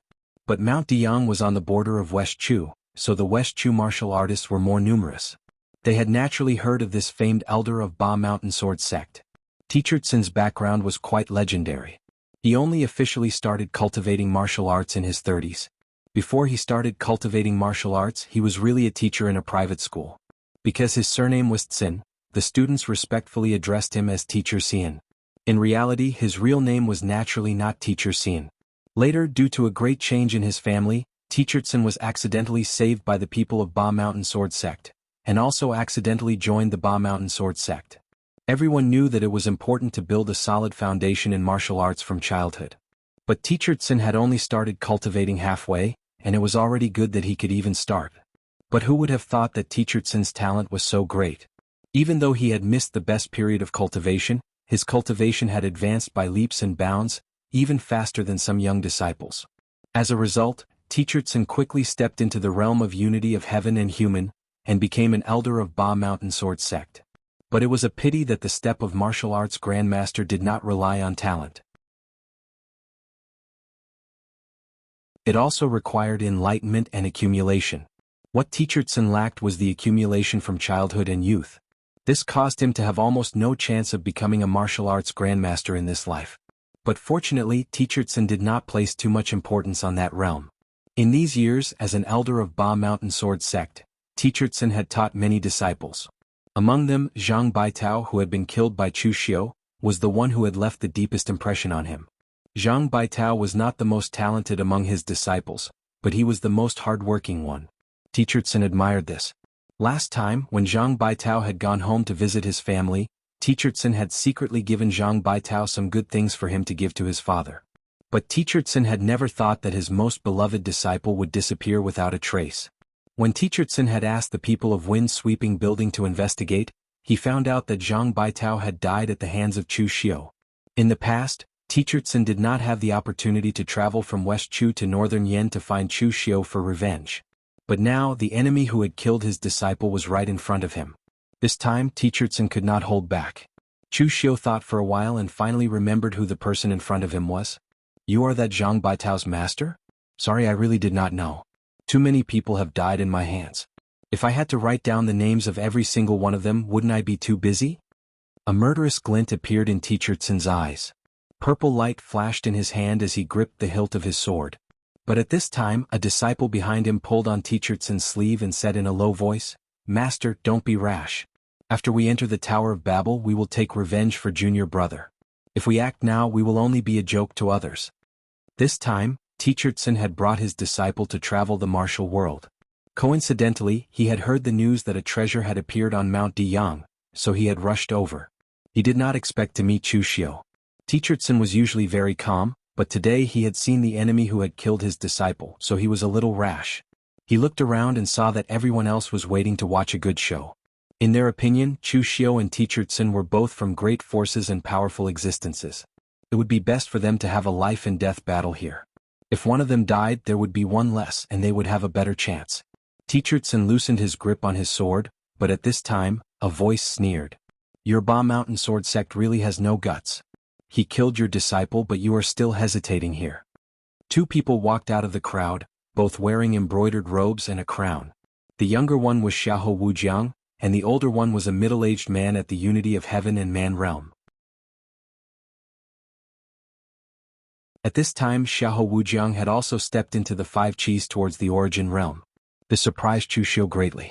It was not that Chu Xiu looked down on Xiahou Wujiang, but it was because his path was different from Xiahou Wujiang's. Chu Xiu walked the path of battle and killing. It was easier to break through in fierce battles of life and death. Xiahou Shi mainly cultivated the imperial spirit art, and the growth of her mental power was much slower than the cultivation of her inner strength and physical body. But now Xiahou Wujiang had also stepped into the five qis towards the origin realm. This speed was very terrifying. Looking at Chu Xiu, Xiahou Wujiang's eyes bloomed with murderous intent and coldness. Last time he had suffered a great loss at the hands of Chu Xiu. His maidservant, Chaner, had been killed, and this matter had been known by the entire underworld. This had caused his reputation to plummet, and he had caused countless troubles. In the end, he had been grounded by his father. But no matter what, his father Xiahou Zhen was the patriarch of the Xiahou clan, and he still felt sorry for him. Although he ordered Xiahou Wujiang to go into seclusion to reflect, he specially found a treasure that could increase mental power. He gave Xiahou Wujiang the great sun's epiphyllum that bloomed every 100 years at noon to refine it. Finally, he stepped into the five qis towards the origin realm. Only then did Xiahou Wujiang come out. But while Xiahou Wujiang's grounding was lifted, Xiahou Zhen was still worried about his son. He was worried that he would cause trouble again, so he sent a trusted martial artist to follow him. In name, it was protection, but in reality it was surveillance. This martial artist at the unity of heaven and man realm would not listen to Xiahou Wujiang for everything. Once Xiahou Wujiang did something dangerous, this martial artist would step in to stop him. Chu Xiu narrowed his eyes at Xiahou Wujiang and said indifferently, "So it's you. This time you're not hiding in the dark and scheming and you're attacking openly? Last time I said that if you want to play I'll play with you to the end. Xiahou Wujiang, you still have the nerve to say that others have no guts. In fact, you have no guts either. You hid in the dark and didn't show up, letting a woman take the lead. After I killed her, you didn't even dare to let out a fart. Tell me, aren't you very gutless? Chu Xiu, you're courting death." Xiahou Wujiang took a step forward, and the mysterious aura around him dissipated. He looked at Chu Xiu with a ferocious killing intent. But before he could make a move, a deafening roar came from the foot of the mountain. "Chu Xiu, today I must kill you as a sacrifice to senior brother Heng Shan's soul in heaven." Hearing this voice, everyone present was stunned. How many people did this Chu Xiu offend? Why did everyone have a grudge against him? Chu Xiu also frowned. He felt that he seemed to be a little unlucky at this time. In the original plot, he did not know who the people who came to the Sky-Split Tower this time were, but it could not be so coincidental that they were all his enemies, right? Who were the people who came this time?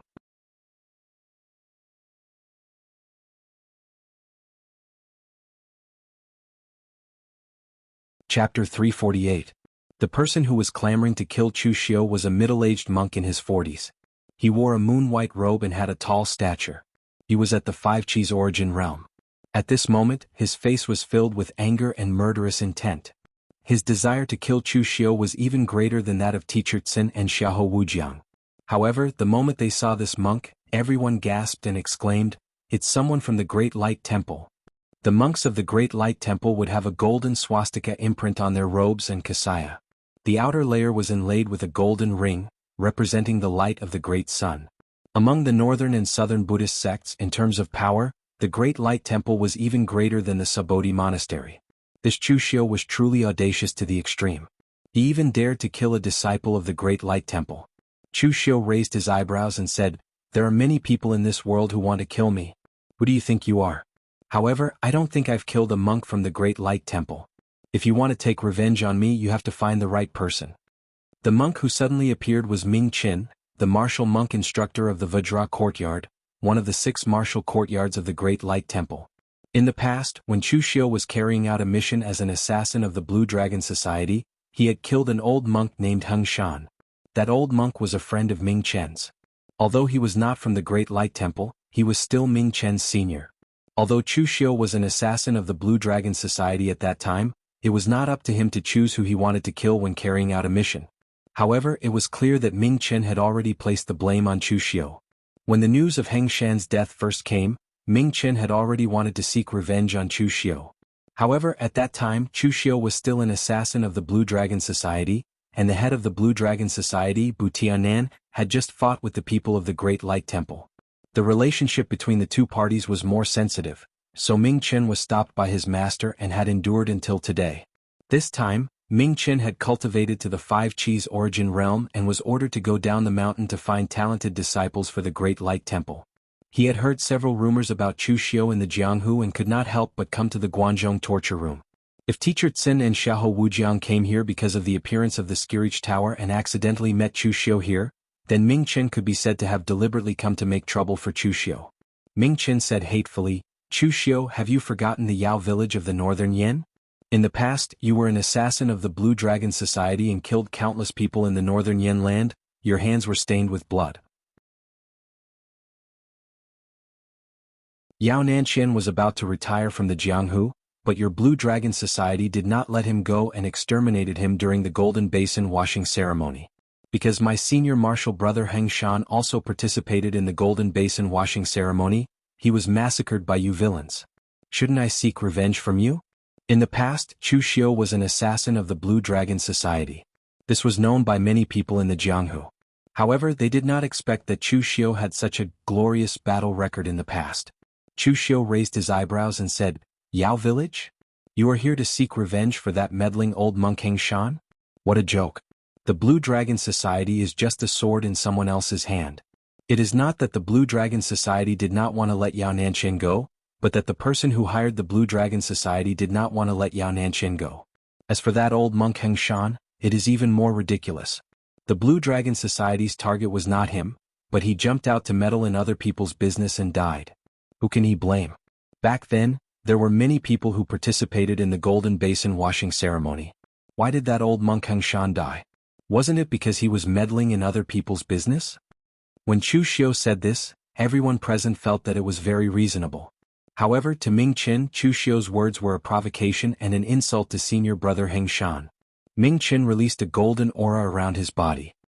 He looked at Chu Xiu and said in a deep voice, "In the past, Master told me to consider the big picture and not to seek revenge on you.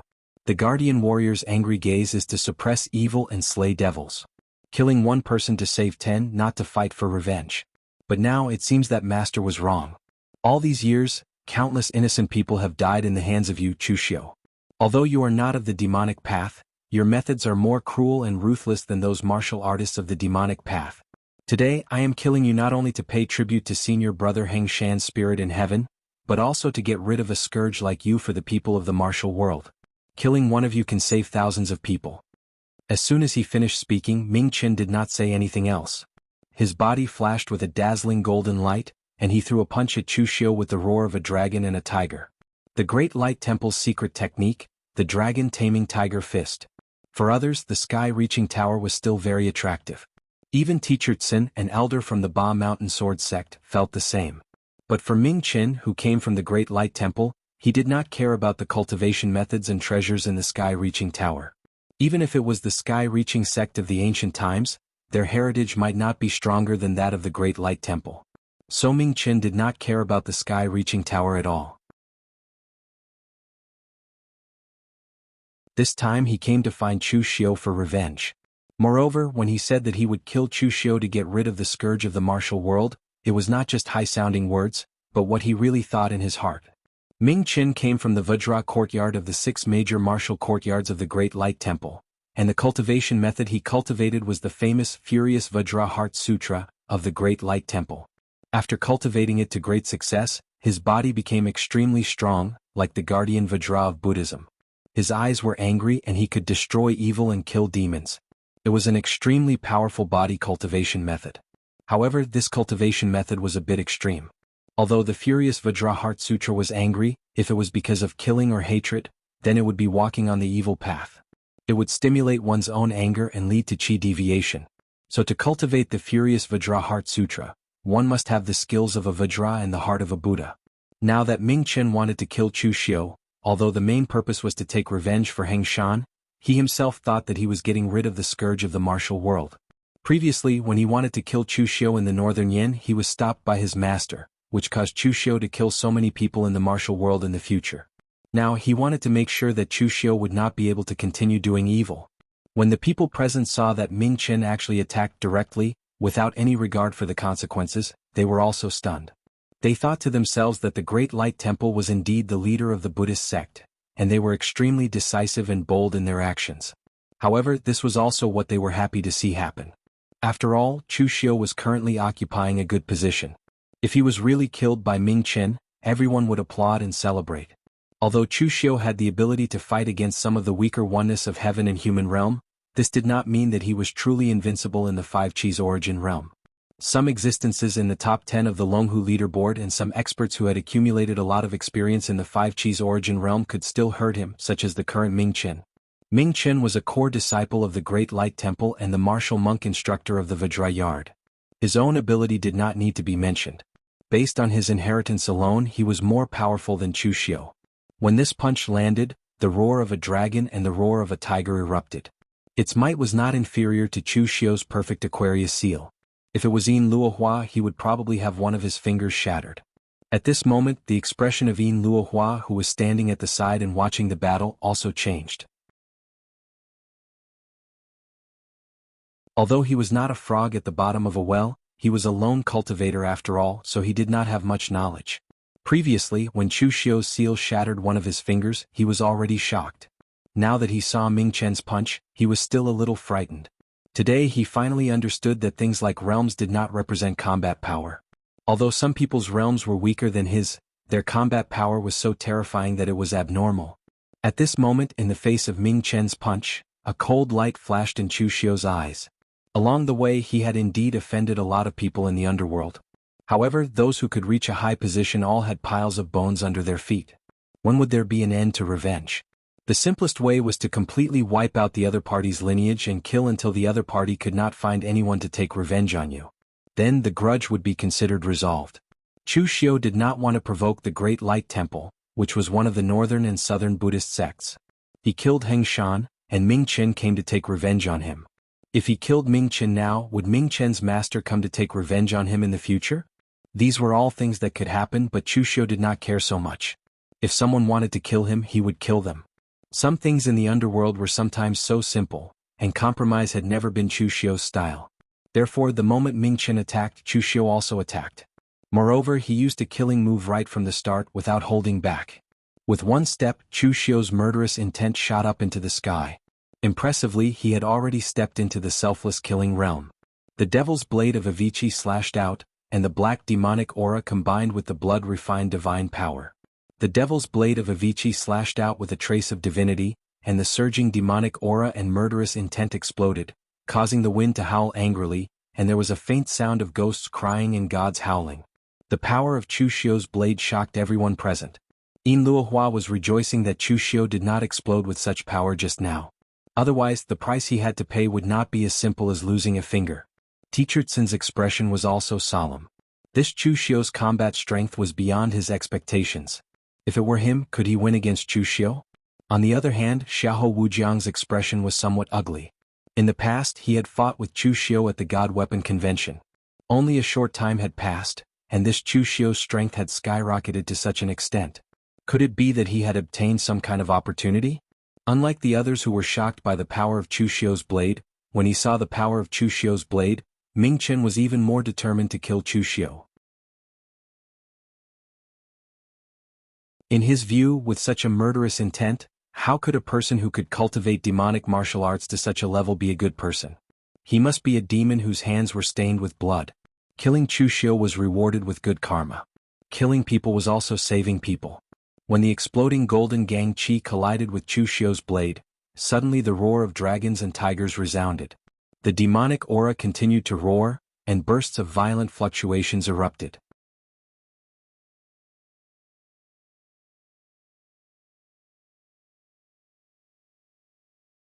Chapter 349. The people of Jianghu all thought that Taoist martial artists paid the most attention to their foundations, but in reality Buddhist martial artists paid even more attention to their foundations than Taoist martial artists. When Taoist martial artists gained enlightenment, their understanding of the state of mind was even above the accumulation of their own realm. This was the so-called, once you gain enlightenment, you will soar to the heavens. As for Buddhist martial artists, especially those from the Great Light Temple, they paid particular attention to progressing step by step. First, they would recite Buddhist scriptures to cultivate their mind, then they would train their muscles and bones, and finally, they would be taught some secret techniques of the Buddhist sect. Therefore, very few people in Jianghu would be able to see young Buddhist disciples roaming the Jianghu, and many times the disciples of the Great Light Temple would not even appear on the Longhu leaderboard.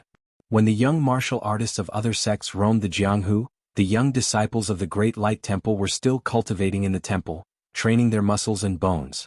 On this generation's Longhu leaderboard, the Great Light Temple even produced a Wisdom King, Zhong Xian, which was already considered a rare occurrence.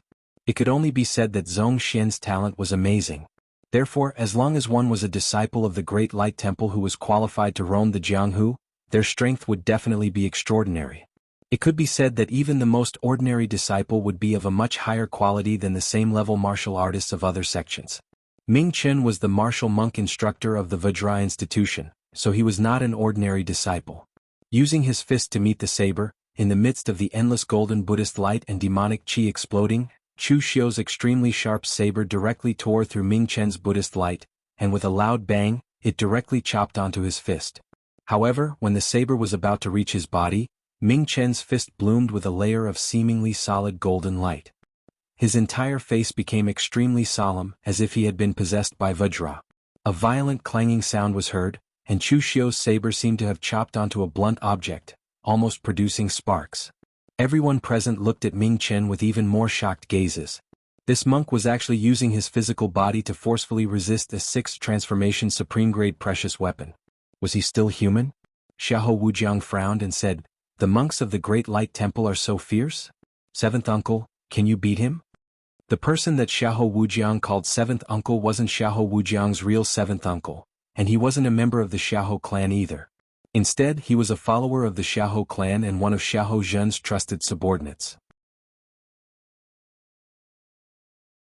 He was ranked seventh among his brothers, so he was called seventh uncle. Upon hearing this, seventh uncle said faintly, "That monk cultivates the Great Light Temple's secret technique, the Furious Eyes Vajra Heart Sutra. It seems that he has already cultivated it to the initial realm. He can condense the Vajra form to subdue demons and slay evil. It's not strange for him to be able to resist a sixth transformation precious weapon with his physical body. However, even though he had cultivated his physical body to this level, he couldn't train his internal organs to the point where they were impervious to swords and spears. There were many ways to kill him. As for me, Wujiang, you underestimate your seventh uncle too much. No matter what, I have stepped into the realm of oneness of heaven and man for so many years, and I have received your father's guidance. How could I lose to a monk who only has 5 chis collecting in origin? Not to mention the fact that he has only cultivated the guardian deity form. Even if he had cultivated the wisdom deity form, he would still not be able to withstand my 13 soul-stealing arrows. I will definitely be able to kill him within 7 arrows." Xiahou Wujiang nodded, not feeling that his seventh uncle was bragging. There were a total of 9 retainers by his father's side, all of whom were loyal to Xiahou Zhen. They were his father's true confidants, and they were even more reliable than the people in the Xiahou clan. Therefore these people were all carefully selected. Not a single one of them was simple, and they were not inferior to the martial artists of those big sections. At this moment, Chu Xiu hadn't expected that Ming Chen's physical body would actually be so monstrous because his full-force attack from the Heavenly Demon Dance had actually been blocked by Ming Chen. Just as Chu Xiu was about to withdraw his saber and retreat, Ming Chen turned his fists into palms, put his palms together, and clamped down on Chu Xiu's Heavenly Demon Dance. A scorching Buddhist Gang Chi followed the Heavenly Demon Dance and blasted directly at Chu Xiu. Moreover, this was not the end. Ming Chen suddenly opened his mouth, and a deafening Buddhist roar came out. It was like a thunderclap, and the others could not help but cover their ears. Great Light Temple's secret technique, 9 transformation lion's roar, Zhen formula. As soon as the lion's roar was released, Ming Chen's feet moved, and his body was like a divine dragon swinging its tail. With a powerful Gang Chi he kicked at Chu Xiu. The power that erupted at this moment was simply terrifying. From Ming Chen clamping down on Chu Xiu's Heavenly Demon Dance and using his inner strength to counter it, to him using the 9 transformation lion's roar, and finally kicking at Chu Xiu, this series of changes was simply too much for the eyes to take in. It was extremely fast, and it shocked everyone the strength of the Great Light Temple's martial artists. There was no need to mention Chu Xiu's strength. He was ranked 6th on the Longhu leaderboard, and he had the battle record of killing a oneness of heaven and man realm martial artist. He was definitely a famous figure in the underworld. Moreover, this Ming Chen was a nobody. At the very least, no one present had heard of his name. In the end, such a nameless person was able to force Chu Xiu to a dead end in a fight with him. The Great Light Temple's ability could be seen clearly. Of course, everyone present thought that Ming Chen had forced Chu Xiu to a dead end, but Chu Xiu did not think so. Ming Chen lived up to his name as the martial monk instructor of the Great Light Temple. He had a wealth of battle experience, and every martial art technique he used could be said to be extremely proficient. Even when Chu Xiu used the heaven sun gazing at air to observe, he could not see any flaws. Of course, Chu Xiu's sun gazing at air was only at the entry level. If he could cultivate it to a small success level, he might be able to see more things, and even predict his opponent's attack trajectory. However, he could not find any flaws at the moment. However, this was not important. Chu Xiu had never been someone who relied on expecting his opponent to make a mistake to turn the tables. He wanted to see if it was Ming Chen who had forced him to a dead end, or if it was he who had forced Ming Chen to a dead end. The moment Ming Chen unleashed his series of moves, Chu Xiu also moved. The Buddha light that came from the Heavenly Demon Dance was directly absorbed into Chu Xiu's body, but it was immediately suppressed by his inner lion seal. The glazed gold thread goo in his body shone brightly, melting away the Buddha's vital qi. At the same time, Chu Xiu put away his saber and formed a seal. His hands formed 2 completely different seals. The fingers on his left hand formed a seal, forming the outer lion seal. In an instant, the sound of thunder exploded, but it was loud enough to be heard. The sonorous and thunderous sound of thunder seemed to be solid as it blasted towards Ming Chen. His right hand formed a fist seal, forming the great Vajra wheel seal. When the seal fell, it was like a Vajra suppressing a demon. With an unparalleled power, it directly collided with Ming Chen's foot. Seeing this scene, Ming Chen's eyes revealed a look of shock. Chu Xiu's outer lion seal was too similar to the Great Light Temple's 9 transformations lion roar. In fact, if Ming Chen had not cultivated the 9 transformations lion roar, he would have even thought that Chu Xiu had secretly learned the Great Light Temple's cultivation method. It was still unclear which was stronger between the outer lion seal and the 9 transformations lion roar, but Chu Xiu's mental strength was much stronger than Ming Chen's. When the outer lion seal appeared, the powerful power of loud enough to be heard directly suppressed the 9 transformations lion roar's sound waves. It resounded in Ming Chen's ears, causing him to groan. His body slowed down, and the vital qi around him was slightly dispersed by the outer lion seal. At this moment, Chu Xiu's great Vajra wheel seal collided with Ming Chen's foot. With a loud bang, Ming Chen's figure was directly sent flying by Chu Xiu. Seeing this scene, everyone was stunned. They could not figure out what was going on. Ming Chen was a master of the Great Light Temple, and Chu Xiu's actions were definitely not good. The cruel and ruthless demonic saber should have been the martial arts used by Chu Xiu, but now he was using Buddhist martial arts to fight Buddhist martial arts and sent Ming Chen flying. What was this? No matter how you looked at it, it was ironic. Chu Xiu pressed forward, his hand forming a perfect Aquarius seal. He directly pressed the seal down on Ming Chen, who had not yet landed on the ground. An unparalleled brilliance bloomed, making Chu Xiu look like an eminent monk of the Great Light Temple. Ming Chen roared angrily, and both his hands were like a demon subduing pestle. Vajra demon subduing pestle. There was a violent explosion of Gang Qi, and Ming Chen was directly smashed into the ground by Chu Xiu. Even his calves were submerged in the ground. Although his arms were still surrounded by the golden Buddhist light, his hands could not help but tremble. It was true that Ming Chen's accumulation was deep, but Chu Xiu's powerful cultivation method of combining Taoism, Buddhism and demon was even more profound than Ming Chen's. The furious Vajra Heart Sutra had made Ming Chen's body incomparably strong, so strong that he could resist Chu Xiu's demonic dance. However, it didn't mean that his entire body had been trained to be like an Iron Man. The shock to his internal organs caused by the powerful force could still cause him a certain amount of damage. Now Chu Xiu was like this, directly crushing Ming Chen with absolute power. After the perfect Aquarius seal, Chu Xiu formed a complicated seal with both hands. 5 rays of light, like the rotation of the great sun, grew endlessly and crushed toward Ming Chen. Sun will seal. The power of the 5 elements rotated endlessly, and when it came crashing down, even if Ming Chen condensed the Vajra form to resist, the sun will seal still blasted him several feet into the ground. Seeing that Ming Chen had been suppressed, Chu Xiu turned around and blasted out a punch. Boundless killing intent seemed to condense into a substance. Forgetting heaven and forgetting self, destroying heaven and forgetting self-killing fist. Boundless killing intent soared into the sky. Ming Chen also chanted the name of Buddha, and his eyes were wide open, like the angry eyes of a Vajra. His right arm formed the demon-subduing seal, and when the seal fell, it collided with Chu Xiu's destroying heaven and forgetting self-killing fist. Suddenly an earth-shattering sound erupted. The powerful force penetrated through his bones, and Ming Chen's figure retreated step by step. Every step he took caused the ground to crack. At this time, his arm was already twisted, and a stream of blood flowed from his mouth. Looking at Chu Xiu, Ming Chen's eyes showed a touch of regret. He did not regret coming to find trouble with Chu Xiu at this time and fighting to the death with Chu Xiu, but regretted that he did not persist in the past and kill Chu Xiu before he grew to this level.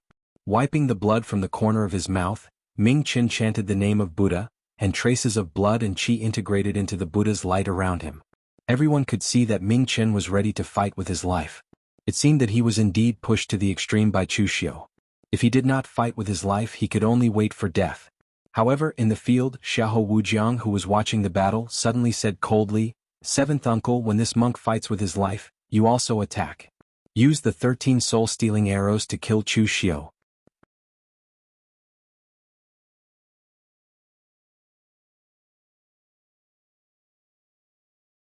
Chapter 350. Xiahou Wujiang's words made 7th uncle frown. "Wujiang, sneak attacks aren't nice to talk about. Once I make a move, I'll lose not only my reputation but also yours. I don't care about my reputation. After all, I'm just a nameless person in Jianghu and I can afford to lose. However, you and Chu Xiu are both elites of the Dragon and Tiger list. You can defeat him head-on or plot against him in secret. However, if you launch a sneak attack from behind, your reputation will plummet. Besides, Chu Xiu has the Guanzhong torture room behind him and he's now a torturer.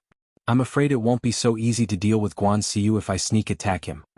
Xiahou Wujiang's face showed a hint of killing intent. Reputation? My reputation has been ruined since Chu Xiu killed Chan. What reputation do I need? In the pugilistic world, since ancient times, the winner is the king and the loser is the thief. Now that I have sneak attacked and killed Chu Xiu, it is indeed damaging my reputation, but after a few years Chu Xiu will be completely forgotten by the pugilistic world. At that time, who will remember these things? As for the Guanzhong torture room, 7th uncle, don't worry. Father told me last time that our Xiahou family doesn't need to worry about offending the Guanzhong torture room. The key is whether the offense is worth it. Last time I made a move against Chu Xiu, I've already made a death feud with Chu Xiu. He's now a torturer, and no one knows whether he'll become the master of the Guanzhong torture room in the future. Killing Chu Xiu will only offend the Guanzhong torture room now, but keeping Chu Xiu alive will make our Xiahou family always oppose the Guanzhong torture room. Anyway, the result is the same, so it's better to get rid of Chu Xiu now. Previously, Xiahou Zhen had said that Xiahou Wujiang was good at everything. His only shortcoming was that he was too arrogant and conceited, looking down on everything. Last time, Xiahou Wujiang had suffered a big loss at the hands of Chu Xiu and was locked up in the ancestral hall by Xiahou Zhen to reflect. Xiahou Wujiang still remembered this lesson, and his character changed a lot. He killed when he needed to, and his character became much more decisive. 7th uncle thought about it and finally nodded. He was a right-hand man of the Xiahou clan, but he was only loyal to Xiahou Zhen. This time, Xiahou Zhen sent him to protect Xiahou Wujiang with the intention of supervising him. If Xiahou Wujiang went too far, he naturally didn't have to obey his orders. On the contrary, he had to restrain him. But now, what Xiahou Wujiang said was reasonable and well-grounded, and he had even thought through the benefits and consequences of killing Chu Xiu, so he had no reason to refuse. 7th uncle took out a strange box from the bag on his back. The box was not too big, only the length of an arm. As 7th uncle pressed back and forth on the box a few times, the strange box's mechanism changed and stretched back and forth. In the blink of an eye, the iron box turned into a huge bow half the size of a person. It was completely cast from steel and exuded a strange metallic beauty. This bow only had 13 arrows, which were the strongest 13 arrows condensed from 7th uncle's lifetime cultivation. He could only shoot 13 arrows when he was in the innate realm, and when he reached the unity of heaven and man realm, he could still only shoot 13 arrows. These 13 arrows were soul-stealing and soul-chasing. If he couldn't kill others, others would want to kill him. It was a rather extreme martial art. At this time, 7th uncle was holding the bow, but he didn't make a move. He had even decided to kill Chu Xiu, but he didn't reveal even a trace of killing intent. The soul-chasing and soul-stealing arrow could only be felt at the moment it was shot. At this time in the field, Ming Chen had already begun to burn his chi and blood to fight for his life. Although the Heart Sutra of the Furious Vajra was a top body-refining technique in the Great Light Temple, its side effects were not ordinary. Previously, when Ming Chen killed Chu Xiu, he was hinting in his heart that he killed Chu Xiu for the sake of ridding the Jianghu of evil, so that his killing intent and hatred wouldn't lead to anger. However, after fighting for so long, Ming Chen still had anger in him. At this time, Ming Chen's rational choice would have been to escape immediately after feeling that he was no match for Chu Xiu. The Great Light Temple had many secret techniques and trump cards. If Ming Chen wanted to escape as long as he paid a price, Chu Xiu might not be able to catch up to him. However, Ming Chen's heart was already occupied by anger, and his rationality was gradually swallowed up. He swore that he would not rest until he killed Chu Xiu. The scarlet blood qi seeped into the golden gang qi around Ming Chen's body, appearing somewhat evil. Ming Chen did not have a saber in his hand, but the blood qi was mixed with the golden gang qi and condensed into a long saber that was almost solid.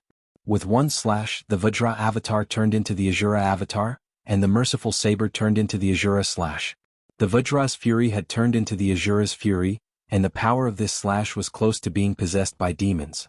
Chu Xiu waved his hand, and the heavenly demon dance that had fallen to the ground was once again held in Chu Xiu's hand.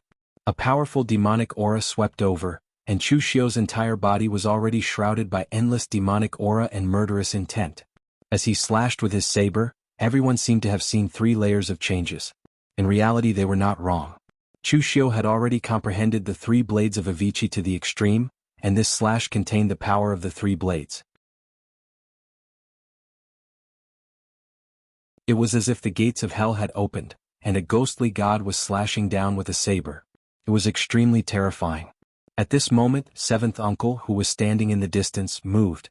His strange giant bow and arrow seemed to have completed the series of actions of raising the bow, loading the arrow, and pulling the bowstring in an instant.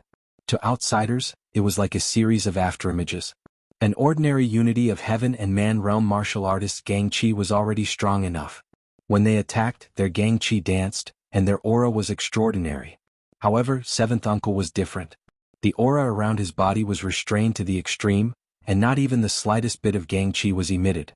All the power and killing intent in his body were condensed in that arrow, causing the arrow to faintly emit a dark divine glow.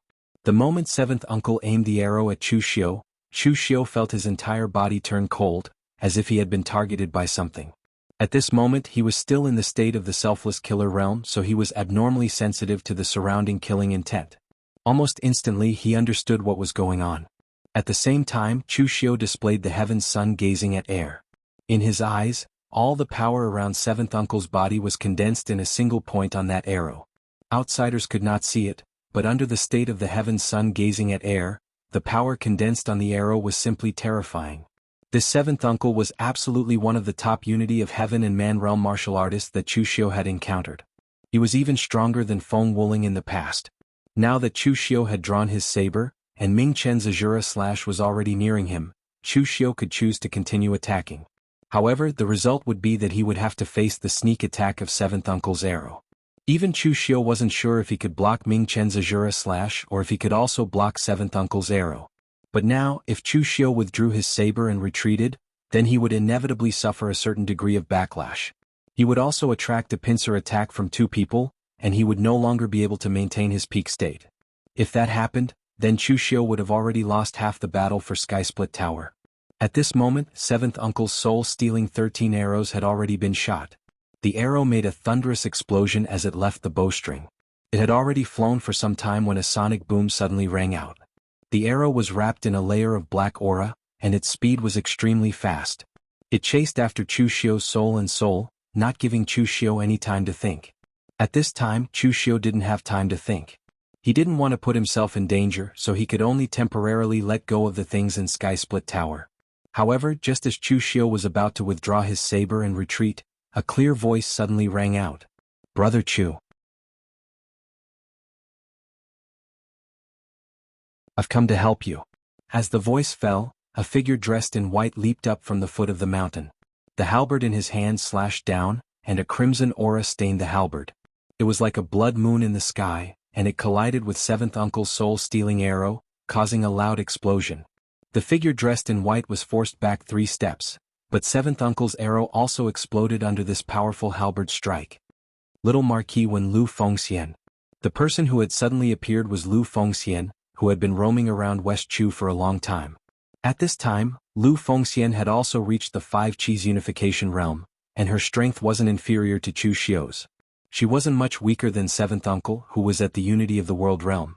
With Lu Fengxian helping to block 7th uncle, Chu Xiu's saber intent, which had just been about to withdraw, became even fiercer as it slashed towards Ming Chen. Under the surging demonic qi, it swallowed the heavens and earth. Even Ming Chen's Azura slash was extinguished by that saber strike. As the saber fell, Ming Chen was sent flying, and a hideous wound appeared on his chest. With his qi and blood injured, the strength of his body also decreased. Just now he could still use his body to block Chu Xiu's saber strike, but now he was heavily injured by Chu Xiu. Seeing the heavily injured Ming Chen, Chu Xiu's eyes revealed a surging killing intent. Since he had already made his move, there was no need to hesitate. Since he had already heavily injured Ming Chen, how could he hope to bury the hatchet? Taking a step forward, Chu Xiu arrived in front of Ming Chen in an instant. At the same time, his hands formed the great Vajra wheel seal, which fell one seal after another. At the beginning, Ming Chen was still able to resist, but in the end, every time Chu Xiu's seal fell, Ming Chen would spit out a mouthful of blood, looking extremely miserable. At this time, the 7th uncle raised the giant bow in his hand again, but at this time 2 people came up the mountain one after another. It was actually Mo Tianlin and Xie Xiaolu. The two of them also stood beside Lu Fengxian, staring at the seventh uncle like a tiger watching its prey. This caused the seventh uncle to hesitate for a moment, but in the end he still put down the giant bow in his hand. Lu Fengxian's previous attack had already surprised the seventh uncle, but she was actually able to receive his arrow without any effort. As for Xie Xiaolu and Mo Tianlin, he was acquainted with them. Both of their backgrounds were not low.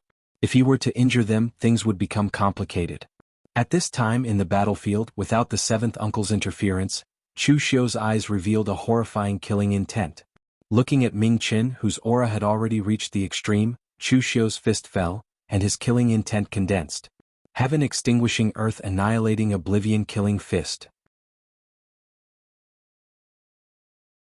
The scarlet fist intent seemed to condense into a solid substance, and it landed on Ming Chen's chest, immediately causing his chest to cave in, making a muffled sound. Ming Chen's eyes showed a hint of unwillingness, and a large amount of blood flowed from his mouth, but his body had already fallen to the ground. Although Chu Xiu's punch had not been able to destroy his physical body, it had already shattered his heart and internal organs. You're tuning in to the Han Li's Wuxia Chronicles YouTube channel. We're so grateful for your support, and don't forget to subscribe to join us on this incredible journey through captivating stories.